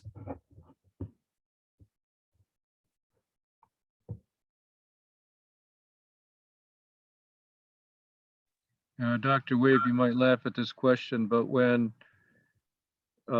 Moses and Elijah appeared with Jesus, how did Peter know it was Moses and Elijah? That's a good question, and I never really even thought of it. Maybe they were quoting themselves. I have no idea. I'm just guessing. You know, I mean, if Moses just said 2 words of the Torah, then Peter would know, and James and John, they would know exactly what verse that Moses was quoting. They could quote the rest of the verse. And then maybe just they would make the assumption, oh, well, that must be Moses. And I don't know what they would do with Elijah, but he said stuff too, so maybe it would work there. I don't know. I have not a clue. Okay, thank you. Maybe in the collective memory, there was this idea of what these guys looked like. I in a pre-video kind of a, you know, there's not a whole lot of art going on because of the commandments about not making, you know, images of anything above or on or below the earth. That kind of restricted Jewish art for a long time to just basically geometric designs. Those of you who have been to Israel, you've seen the mosaic floors, and you can tell exactly what is an early and what is a late floor in a Jewish area, synagogue, palace, or whatever, because of the absence of those sorts of figures. But maybe in the collective mind, they had an idea of who these guys were. I'm just grabbing at straws there. Maybe they called each other by name. Yeah, they could have been having some kind of a 3-way conversation, you know? Well, if it's miraculous enough for dead people to appear on a hilltop, I think it's miraculous enough for the alive people to know who they were. So at this point. Sounds good to me. Sounds good to me. Also, there was knowledge of what Elijah looked like, at least in the by the connection made between John the Baptist and Elijah, probably. Yes, and with at least with respect to Elisha, you get this go up, you bald head. So that he may look a lot like a whole lot more like some of us guys do as we age than we want to admit. The follically challenged among us. Dr. Nunnally, this is Vanya. Hey, Vanya. I had a question. How are you? I had a question back in the book of Acts 4:13. It says about the boldness of Peter and John as they appear to the Sanhedrin. And the Bible says that they perceived that they were uneducated and untrained, but they marveled and they realized that they had been with Jesus. This uneducated and untrained was in comparison to these doctors, these Pharisees, for the high level education they had. And at the same time, they perceiving that they had been with Jesus and showing the boldness. Is that about their authority and because Jesus had also a higher level education, comparing to maybe Peter and John? His disciples, yeah. There's a lot, Vanya, there's a lot that's made of that one word, agrammatus, meaning not grammatically, formally grammatically trained, I think is the intent. You might consult some, like Bible dictionaries and even some Greek lexicons if you have that ability, or something like Logos software. If you hover over the word, it gives you a more expanded definition and therefore appreciation of the meaning or meanings of a word. But I really don't think that that word agrammatus, meaning not without the kind of formal training that they would expect of a group of people who had the confidence of Peter and John. It doesn't mean that they were illiterate. Then that's usually the direction that the discussion goes. They were illiterate fishermen, they were very easily swayed, and because of that, I think that Peter and John's name has been taken in vain unnecessarily, because I don't believe that the use of that word in other places in Greek literature warrants that it as being a very derogatory term as it has been taken in so many quarters. I hope that helps. Yes, it did. I love the book of Acts. It's a great text. I have a question. Dr. Nunnally.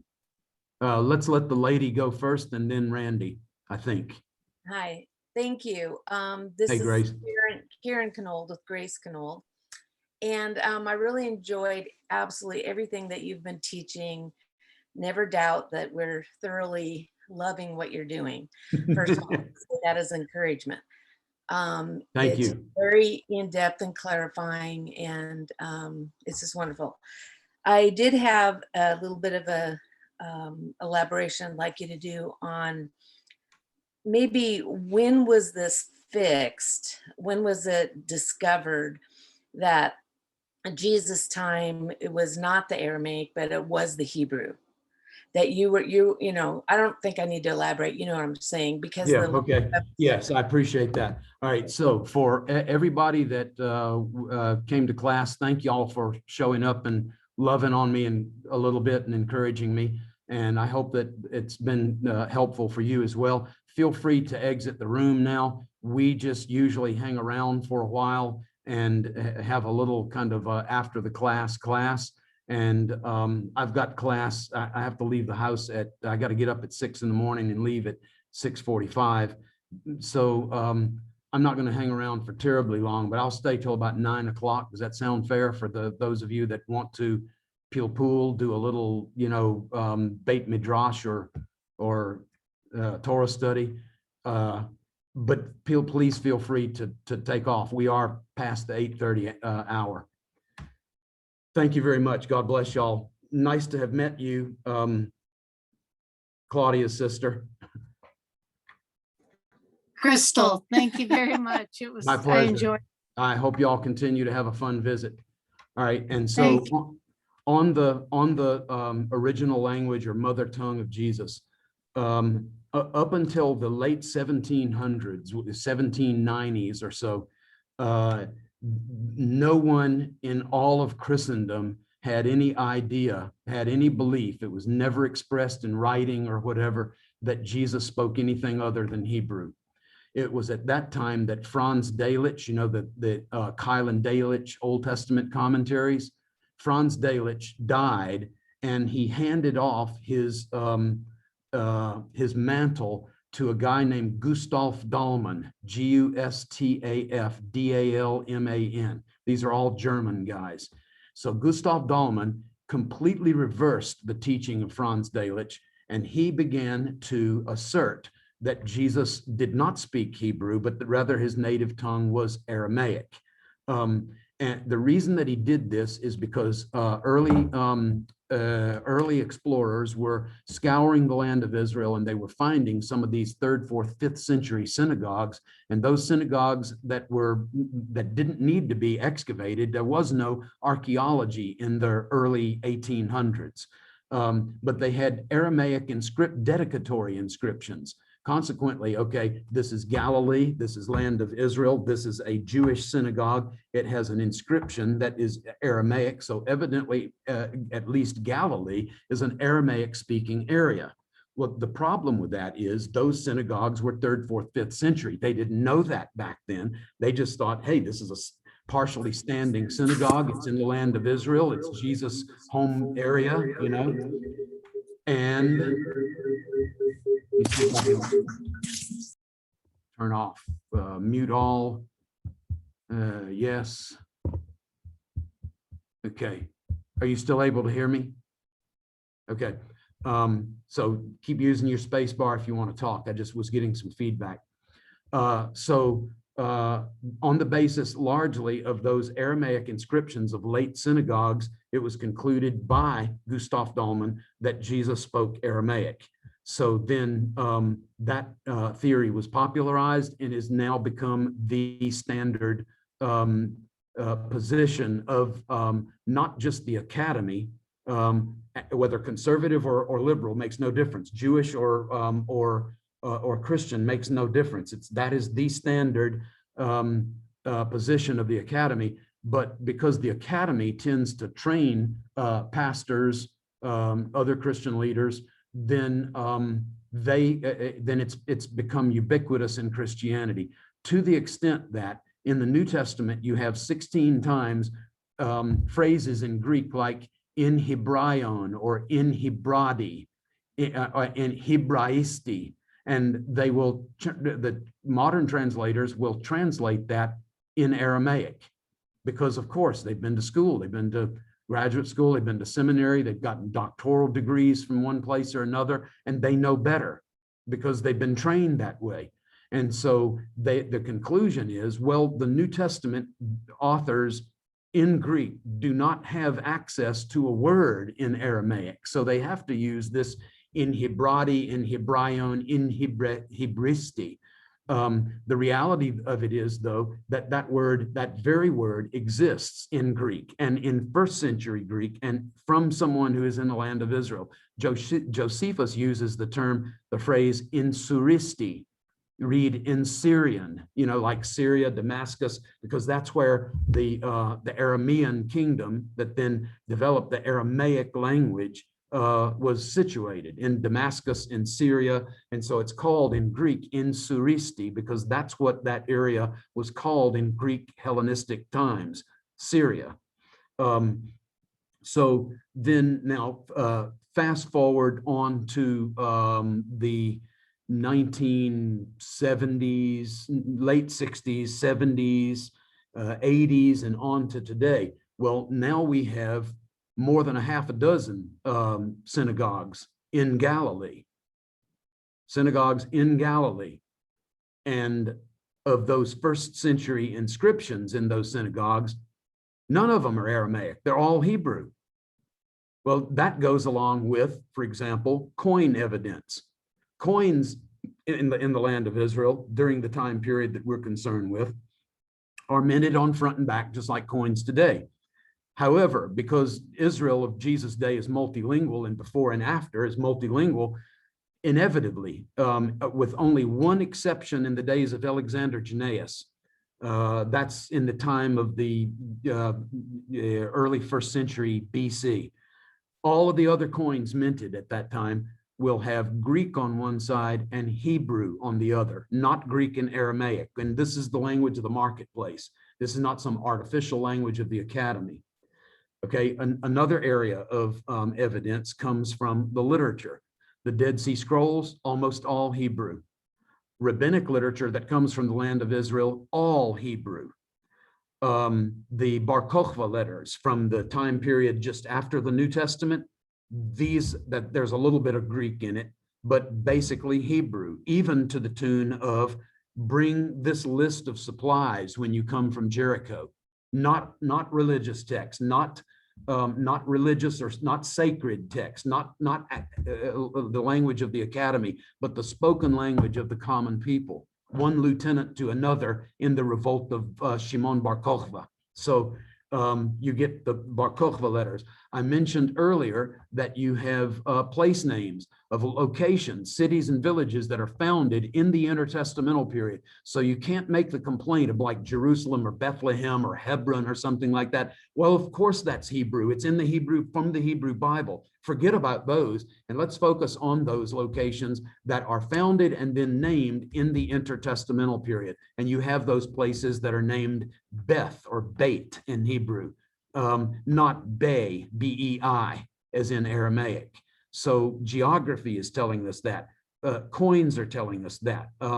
The rabbinic literature, Dead Sea Scrolls, and so there's this, then there are inscriptions like, for example, right there at the base of the temple, where we talk about the pinnacle of the temple, and there is a stone that fell from far up above in the destruction of AD 70 caused by the Roman soldiers. And the inscription reads in beautiful Hebrew, Levetat Kia, to the place of trumpeting. It's not in Greek, it's not in Aramaic, it's not in Latin or any other such language, it's in Hebrew. Then you have these other things like a little stopper was found that had written on it korban, which is a Hebrew word. Then you start looking in places in the Gospels of things like mammon. We looked at that text that said you can't serve God and mammon.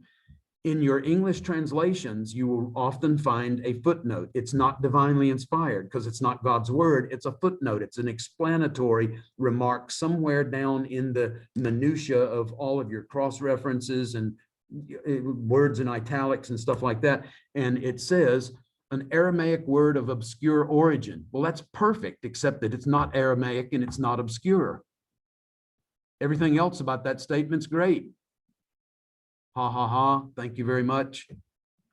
It's not Aramaic, it's Hebrew, and it's not obscure at all because we know exactly from ancient literature what the word mammon means. It means anything that you own that then turns around and becomes to own you. So language that we get in the Gospels, all of this other stuff.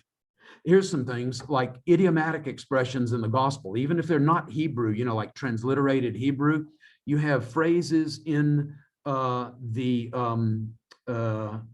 Greek of the New Testament, like the parable of the prodigal son. And while he was yet a great way off, his father arose and ran to him. And he said to his servants, put a robe on him and put a ring on his finger. Well, the Greek is give a ring on his finger. And there's not one place in 600 plus years, almost 1,000 years of Greek literature that uses that phrase. It's always put a ring on his finger, but the Greek reads there, give a ring on his finger. And that is regularly used in the Hebrew language. It's a typical Hebrew idiom. We just talked about a moment ago about bo ure'e or bo u'ura'u that Jesus said to John and Andrew, and that is attested all over the place. It's a common Hebrew phrase that a rabbi will offer to someone who is requesting information or to learn is, yes, come and learn Torah from me. Come, let's study together. Whereas the Aramaic parallel phrase in Aramaic literature, like the Gemara of the Babylonian Talmud, is come and hear, not come and see, but come and hear. You say, now you're grasping at straws. You're just picking at little nothings. Okay, well that's what we have. It's what we're left. We're not left gigantic statements about, hey everybody, Jesus spoke Hebrew. Well, it would be great if we had a statement like that, but what we have is these bits and pieces of evidence in all these various areas. And so I've forgotten now who it was. That was it Gloria? I can't remember who asked the question. Grace. Thank you, Grace, for the question. It's a great discussion to have. It's not going to keep us out of heaven, and it's not going to relegate us to hell either. It's not part of the Ordo Salutis or the way of salvation, and I'm grateful for that because last analysis, I could be wrong about this. I mean, there's been tons of evidence before and it was read incorrectly, or there was more evidence that came later. So I could be wrong, but all we can do is read the most evidence the best way we can, you know, with the clearest lenses that we've got, and then we got to pull the trigger on it. We got to, you know, go one way or the other. What you said was so fantastic. Is this in an article or a book anywhere that we could share with our own students? There is a growing amount of literature that is out there. Some of it is kind of hard to get to. Like, are you familiar with the Jerusalem Perspective? It's an online journal. I think I might have just recently saw one. Okay, well, there's one author whose name is Guido Baltes, Baltes. It's kind of like Balto, the great dog that delivered the miraculous medicine in Nome, Alaska. Balto, there's a statue to him in Central Park in New York. He's mostly husky and part wolf. All right, well, anyway, Baltes, Baltes, Guido Baltes, and he's written an article on this. So also has Shmuel Safrai. Do I need to spell that out? It's Samuel in Hebrew, Shmuel, Shmuel, and then Safrai, Safrai. And he's written on this as well. I think that maybe Mark Turnage has written on it. I have not, except in my commentary on Acts, oddly enough. I've written some stuff on the linguistic underlayer of mindset and worldview and stuff like that of the New Testament authors. Here's an interesting, by the way. Every early church father, from Papias, the bishop of Hierapolis, to Saint Augustine, everybody in between, from the 1st century all the way to the 500s AD, they all say that Matthew was the first to write, not Mark. Matthew was the first to write, and Matthew wrote in his native Hebrew language. That's interesting because no one ever seems to want to talk about that, especially people of more liberal persuasion. Most of the time they will dismiss stuff like that by saying things like, oh, you know, well, Papias was just dumb. You know how I respond. I don't respond very well to that. That's ad hominem. That's not careful argumentation or evidence. That's an argument against the person, not the statement. It seems like people want to embrace the Aramaic more than they do the Hebrew. Like that's maybe more politically correct, and that's sad. I have an article. I can't remember who the author of it is, but I'm sure you can find it online because that's where I found it. That makes the argument that that when Gustav Dahlmann propounded this theory at first, Dahlmann was not an anti-Semite, but people who picked up on this, moving in the direction in the 1800s of World War I and then on into World War II with the final solution, that many of these people have promoted this Aramaic speaking Jesus were attempting to, in that way, just to that degree more, remove Jesus from his Judaism and make Jesus a cosmopolitan, a man of the world, because Aramaic was the world's possession. It was a trade language, or what we call lingua franca, or an international language, for a very, very long time. And so it, in that way, distances Jesus from his Jewish Hebraic roots and makes him more of a man of the world, a man of all people. It's so beautiful how God is bringing the truth to the surface on so many levels. I praise God for your part in that. It's really beautiful. Thank you, Grace. I appreciate that encouragement. I preached a sermon recently, and it was part of a series, and it's entitled "Do Recent Discoveries Support the Bible?" And my big picture point, and I told them this at the very beginning, I said, look, you are going to be drinking from a fire hydrant for the next 30 minutes. Here is your goal. Your goal is not to memorize everything I say, or some kind of way with digital whatever capture every slide that I put up on the screen of all these inscriptions, archaeological artifacts, and all of this other, geography and all this other stuff. Your goal is to survive by getting the big picture. The big picture is that it seems like what God has done is he has looked at what humankind has said. Humankind has said, where's the beef? The old Wendy's commercial, the one old lady in the drive-through, where's the beef? And God has literally opened up the windows of heaven. He has turned on the fire spigot, and he is deluging with us with more and more evidence. And yet, this is the weird thing that I experience, Grace. I travel a lot. I speak in lots of different denominations, churches, conferences, groups, etc., of all kinds. And I will, even in Israel, when I'm teaching in Israel, I will usually at some point get this pushback. Yeah, but you've just shown us so much evidence. Well, where's room for faith? And my response is, there's all kinds of room for faith. The question is, like, are you talking about the past aspect of faith, which is we believe God split the Red Sea, that God made the heavens and the earth. We believe that God brought the Israelites back from Babylon to the land of Israel. We believe that Jesus was born and lived and was crucified, buried, and resurrected. We have a lot of our faith system has to do with past events. And so because of that, now and in the future, we're trusting a God who is trustworthy. So, whether you're looking at Genesis chapter 3, and God says, you go tell them that I am who I am sent you. By the way, I have a video on this if you want to go back and get the full meal deal, but I'm just giving you a kind of thumbnail sketch. God said to Moses, you tell him I am who I am sent you. And he goes, well, that's great. That's really going to move the ball. I mean, these guys have been surrounded for 400 years by rank paganism to the tune of literally hundreds and hundreds of local gods. Who are you? Who do I tell them sent me? And he said, you tell them the God of Abraham, Isaac, and Jacob sent you.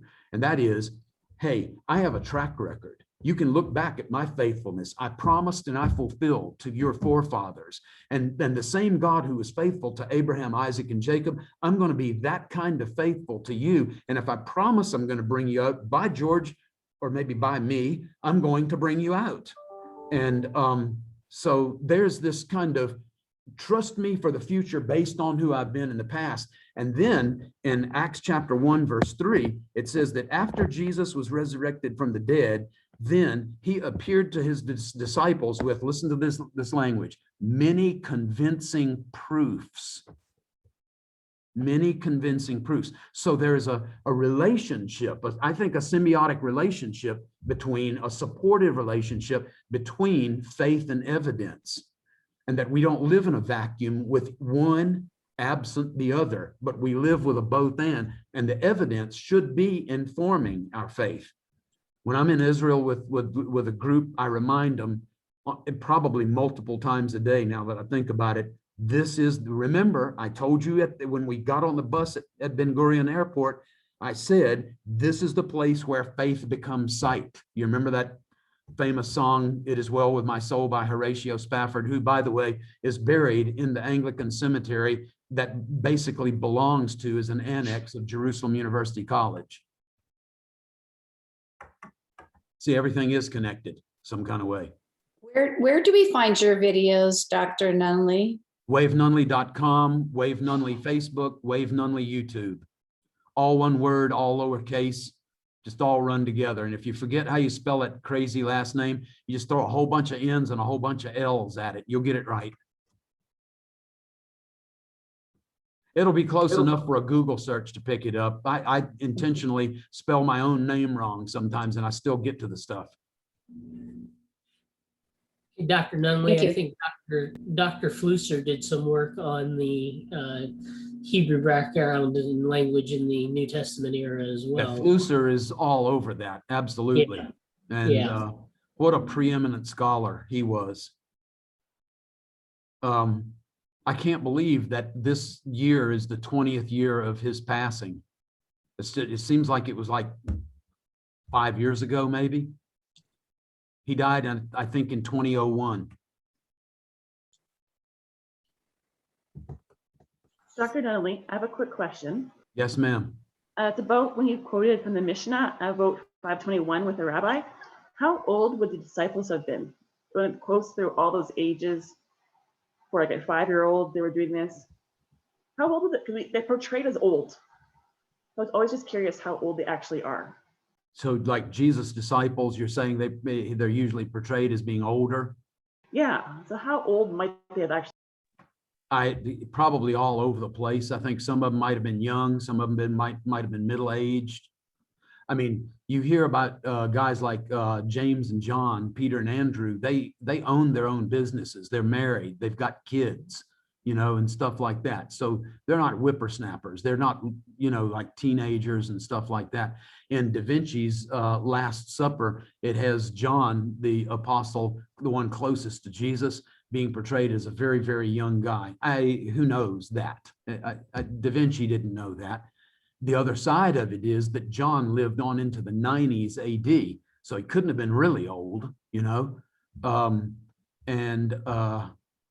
maybe he was on the younger side. It's just hard to, it's very, very difficult to say. Peter's life was cut short by crucifixion upside down, according to Tertullian, the bishop of the presbyter of Carthage, in AD 64 under Nero. So nothing can really be learned from that, but it's usually these opposite ends of the spectrum. Peter's the grizzled old fisherman, and John is the young, tender, you know, 17, 18-year-old. There's just no way that we can know with that degree of specificity those kinds of things. They're guesses at best. You know, we get the rise of Christian art largely, you know, like Da Vinci and stuff, with Renaissance and that kind of thing. There's not a ton of it in later, like murals or mosaic floors and stuff like that. There's just not a heck of a lot to go by. And even if it was in the Greco-Roman world and from the time of Constantine and onward, when they're beginning to build basilicas and stuff like that, the collective memory is just pretty scant at that point in terms of physical features and that basic stuff, maybe, you know, like dark hair, coarse curly hair, facial features, dark skin, longer than maybe my nose, stuff like, you can kind of expect stuff like that. And this is not, you know, a racial slur or anything. It's just we happen to look like, have certain facial features depending on what race we're from. If you look at Sephardic Jews from Arab lands that have immigrated to Israel, they're very dark skinned. I've got a friend who's married to one, and absolutely beautiful, gorgeous hair. They usually hold on to their hair longer than a lot of us fairer skinned folks. Don't sunburn as easy. I'd love that. I'd be down with that. Not getting skin treatments like Mr. Weirdo here, you know. My apologies for that. Guy in another class the other night said, "Hey, are you a fellow cyclist? I noticed you got these red spots. Is that from your bicycle helmet?" And I went, "No, I'm just a grizzled old guy and I'm having skin treatments. Sorry." Dr. Nunnally, yeah. I've got a question about rabbis with authority. It's a two-part question, really. How did they distinguish between the rabbis with authority and the rabbis without authority? How did the rabbis look at Jesus as one with authority? And then in Luke 6, when he chose his 12 and he gave them authority to cast out demons, was that a different type of authority than the rabbinic authority referred to? I know it's the same Greek word, but is it a different type of an authority?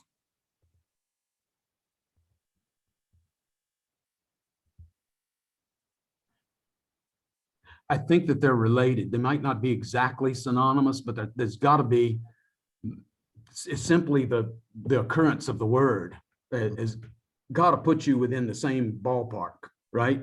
Right. So I think that there's some kind of a semantic, you know, a meaning, a shades of meaning or nuance relationship.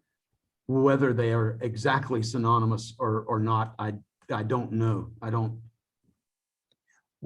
think it's exactly the same. Yeah. Was there some sort of technical recognition between a rabbi with authority and one without authority? I think that this statement that we're getting, he taught us that with authority, not as their scribes. A scribe is kind of a perfunctory responsibility where they're creating documents, they're kind of like I don't know, like a notary public and a CPA and stuff like that all rolled into one. They're creating things like Torah scrolls, ketubah, or the marriage contract, or the get, that is the writ of divorce, or little tiny Torah scrolls that go in what are called mezuzot or mezuzah, that box on the doorpost. Okay, and so they're not all that crazy creative, and scribes don't have disciples anyway. That rabbis have disciples, not scribes. So scribes are going to know a lot of Bible just because that's their world. They're writing all the time. They're, and probably have a lot of it memorized. In fact, the rabbis will say scribes are not allowed to write according to their memory. They have to write according to an exemplar, a copy, because God's word is more precious than that, and we can't leave it to the vestiges of, or the vagaries of memory. So they're like copyists, and they're not thinking terribly creatively. It doesn't mean that they're great communicators. It doesn't even mean that they have the kind of personality that is winsome enough to, and that their Torah knowledge and ability to apply it to everyday life is so good that they can attract disciples. Only rabbis had disciples, and the only people who could attract disciples were people who really had it going on. When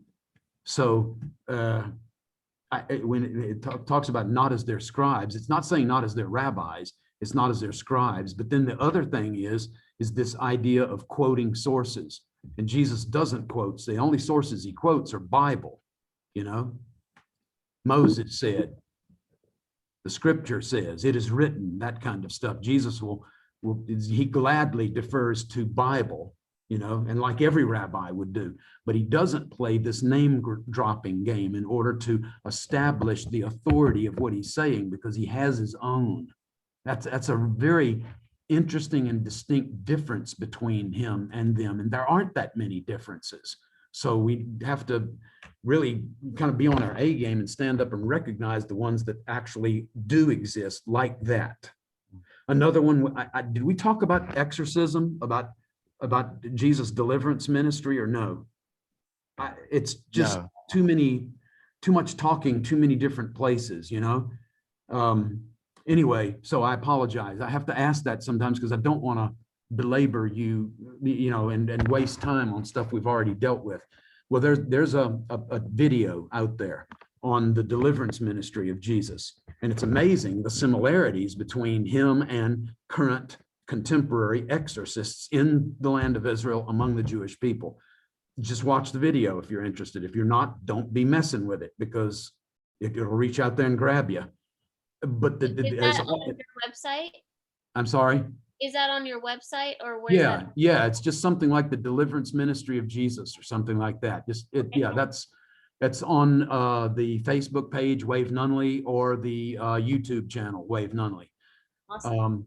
And if it's something that you do like, then share it with other people. Link to it, send the link to buddies, put it on your Facebook page, do whatever you want to do with it to get that information out there. My point is as much as there is similarity between Jesus and other exorcists, there are also very distinct differences.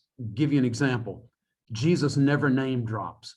He never says in the name of Yahweh, or in the name of David, or in the name of Solomon. These are the three kind of big names that are used, because he doesn't have to. He has inherent authority. Another thing that he doesn't do is he doesn't use modalities, methods.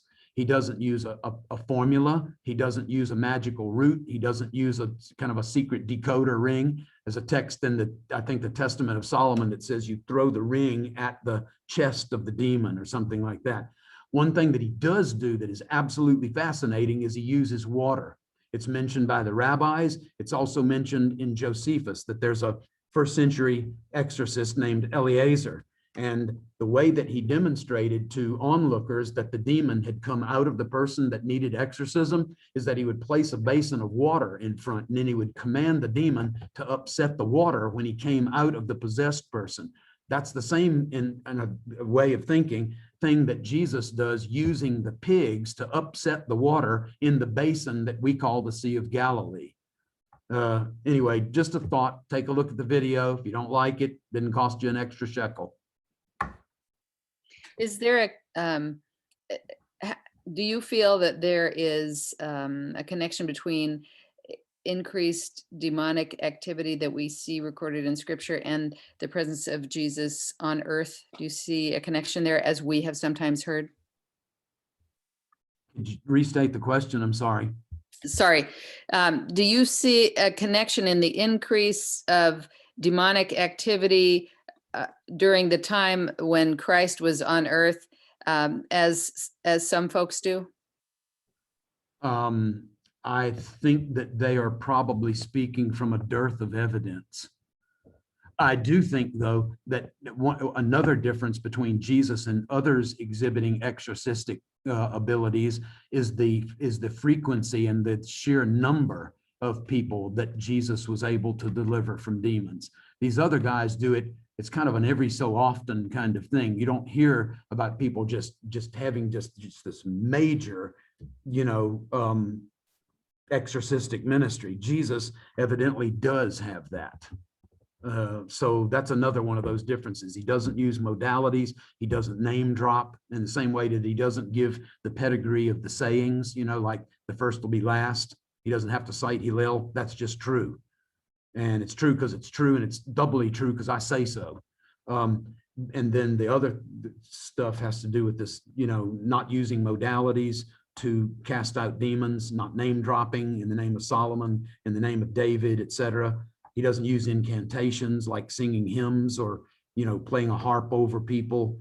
No formulas, no roots, no rings, no, all that, talisman type stuff. And then the number of exorcisms. There are some definite differences. There are lots of similarities too. I was wondering the fact that Nicodemus was going to Jesus, and they have evidence that Nicodemus actually became a disciple, would also show evidence of Jesus' level of authority, because of an elder coming to a younger would be something I would think would be incredibly unusual. Yeah. Nicodemus was a preeminent rabbi. I mean, this guy had chops, he's highly thought of, highly respected. Even after he begins to dink around in this early Jesus movement, he is still highly respected. Some rabbis, interestingly, are excommunicated because of another rabbi mentions that he gets arrested because he just admitted that he accepted one of the teachings of Jesus as being authoritative. It doesn't seem that this guy, Nakdimon Ben Gurion, by the way, Ben Gurion Airport is named for this guy. Isn't that hilarious? David Ben Gurion it takes his name from a follower of Jesus, David Ben Gurion, who the airport is named for. This all tracks back to this Nicodemus guy that we hear about in places like John chapter 3. I find that terribly fascinating. And so here, by the way, when you hear about these rabbinic authorities, people like Gamaliel, Rabban Gamliel or Gamaliel that we read about was Paul's teacher. I just have this curiosity about people. My curiosity is this. Are you not interested? Don't you want to know more about this fountain that Paul drank from for years and years, that had this formative influence on Paul? And you'd want to know things like, well, what did Gamaliel think about Gentiles? Just as an example, did Gamaliel ever write letters? This was not a major, people didn't do that like we do today. Let me rip off an email to my buddy here, that wasn't really going on in those days. But did Gamaliel write letters? What did Gamaliel think of the Septuagint? The Greek translation of the Hebrew scriptures. questions like that. What other things did Gamaliel teach? Does Paul sound more like Gamaliel? Does he sound more like somebody else? Have you ever thought those things? Because it's kind of a one-off. Raised up at the feet of Gamaliel, and then like, okay, he walks off into the night in terms of biblical revelation. You might want to take a look at the article on Gamaliel in the Erdman's Dictionary of the Bible. I worked really hard on that one because I wanted to bring stuff that is just not common knowledge to just average Christians or to pastors, teachers that are responsible for standing before people. And I didn't want to just give the same old tired, 70 to 90 word article that shows up in all the other Bible dictionaries. This is the 2000 edition, not the 1984 or whatever that earlier one was. It's online now. So you can, Erdman's Dictionary of the Bible, just look up Gamaliel. I think that I've been through several paradigm shifts, being raised a Catholic, then discipled as a Nazarene, the denomination, which was a holiness denomination, then going to Pentecostal. Now I'm very much Messianic. And I think about Paul's paradigm shift of being in the Pharisaical sect, and then the, I don't know how many years of transition it took him, but I can't imagine, even though he saw Jesus, heard Jesus, that it had, his whole entire thinking paradigm pretty much had to be switched. Is there any teaching on that? I deal with this kind of stuff extensively in my commentary on Acts. That's in between the first edition and the next one. And so I keep copies around because I travel and people ask for it and stuff like that. But I deal pretty extensively with Paul the Jew and Paul the Pharisee, because at all the way to the very end of the book of Acts, Paul is still saying, brethren, I am a Pharisee and I'm a son of Pharisees. And on account of that, it's because of that and because of my belief in the hope of resurrection and the hope of Israel that I'm on trial here today. And not only that, but that's in Acts, but in the book of Philippians, he says, as to the law, Pharisee, he remained, in his eyes at least, maybe not in all Jews' eyes, he remained an observant Jew and a loyal Pharisee all the way to the end of his life. I don't see him ever transitioning from that. I see it being augmented or supplemented by this belief that this hope of a coming Messiah, this hope of resurrection, this has been supplemented by, augmented by, but not radicalized, not changed, not jettison one whole faith system and then embrace a completely new faith system. I see Paul in process. Right, I 100% agree with that. And I guess what I was thinking of is this mindset that very little that I have seen of the rabbinic thought process, where they're not really reading the scripture themselves and looking for they're following rabbi trail, like what you had mentioned before. And I was just assuming that that's what was the tradition back in Paul's time. And then it switched from a rabbi teacher mindset of learning and wisdom to direct revelation by God and the Holy Spirit. That is what I was referring to. And to me, that is, coming from a religious background myself, being raised a Catholic, is the same kind of paradigm shift that I am in now, where it is, we have the veil's been torn. We have direct access. And so he was going from the Pharisaical mindset, is what I'm saying, to direct access, of which he's giving us that revelation of access, yet still remaining a Jew. I totally appreciate what you're saying there.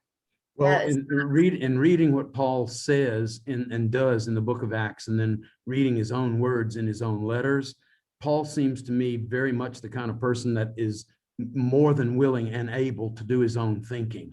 So Paul is, Yes, of course, when, in his life as a Pharisee, whenever he's teaching other people or whatever, he would probably be doing the name dropping thing like we hear in rabbinic literature, but we don't hear from Jesus. I don't see Paul doing that afterward. He's not, he never even cites Gamaliel in terms of what Gamaliel taught. That's why I thought it would really be interesting wouldn't it be interesting to know what Gamaliel taught?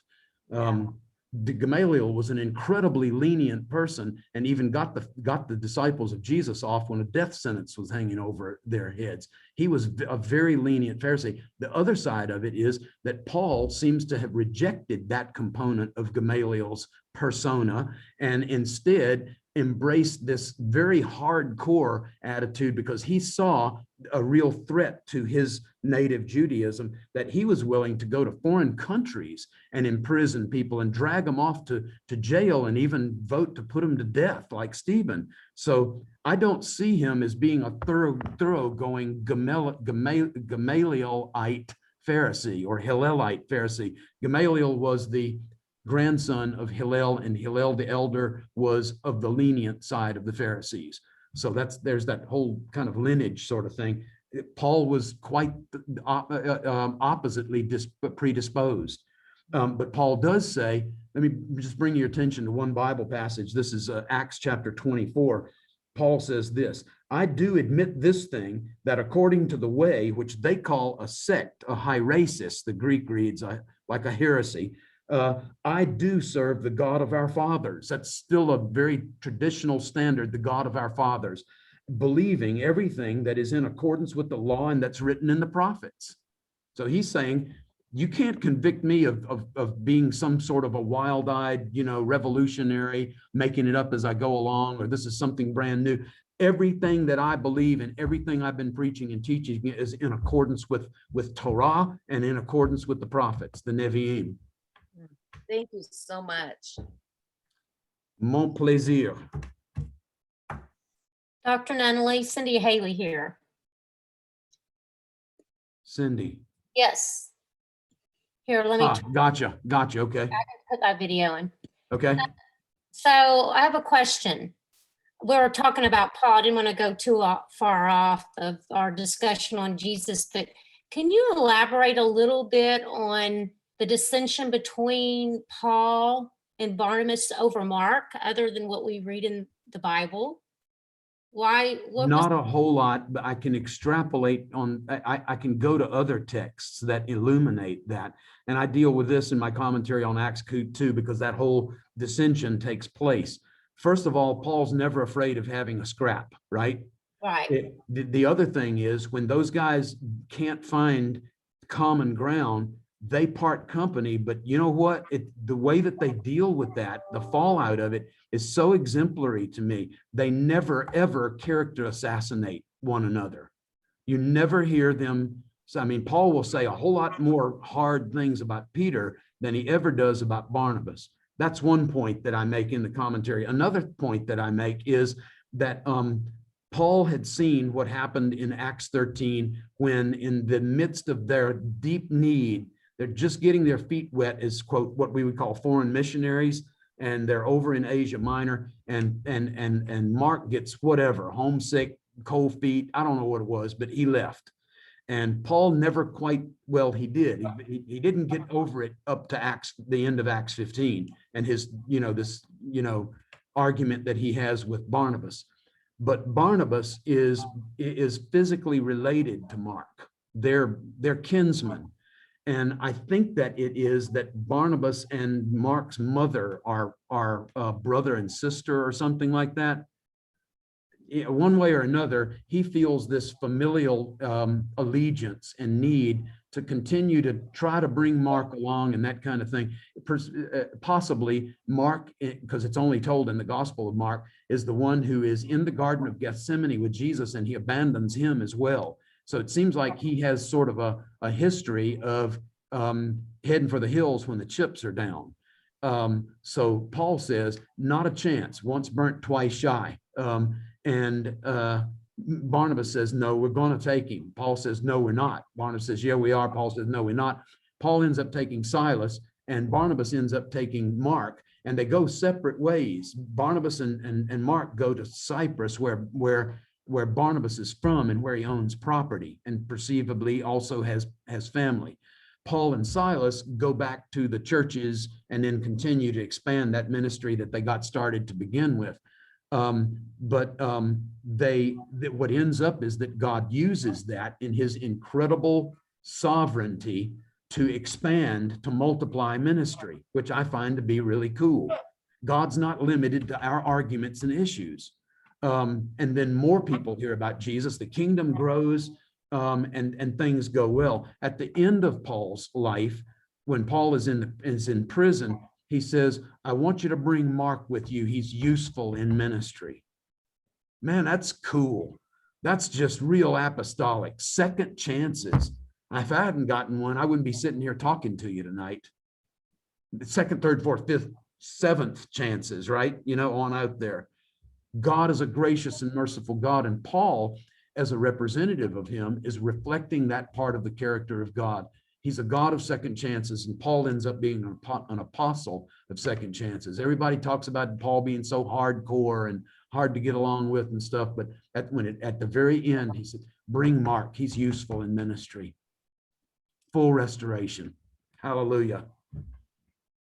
Y'all, I gotta go. I gotta get up at 6 in the morning. That's my time. So I would love to hang out with you more. Maybe we can do it next week. What is that, week 5? God help y'all. Y'all got to endure me 2 more times. Okay, I'll pray for y'all, okay? Trust God will be merciful to you. So I hope you have a good evening, and keep hanging in there, keep the faith, serve Jesus, serve people, and reflect his nature out there this week. Be his hands and feet. And I will see you same time, same station. Signing off. God bless y'all. Thank you, Dr. Nunnally. Thank you all. Y'all are a blessing. Thank you. Blessings to you. Kol tuv. Titbarchu min hashamayim.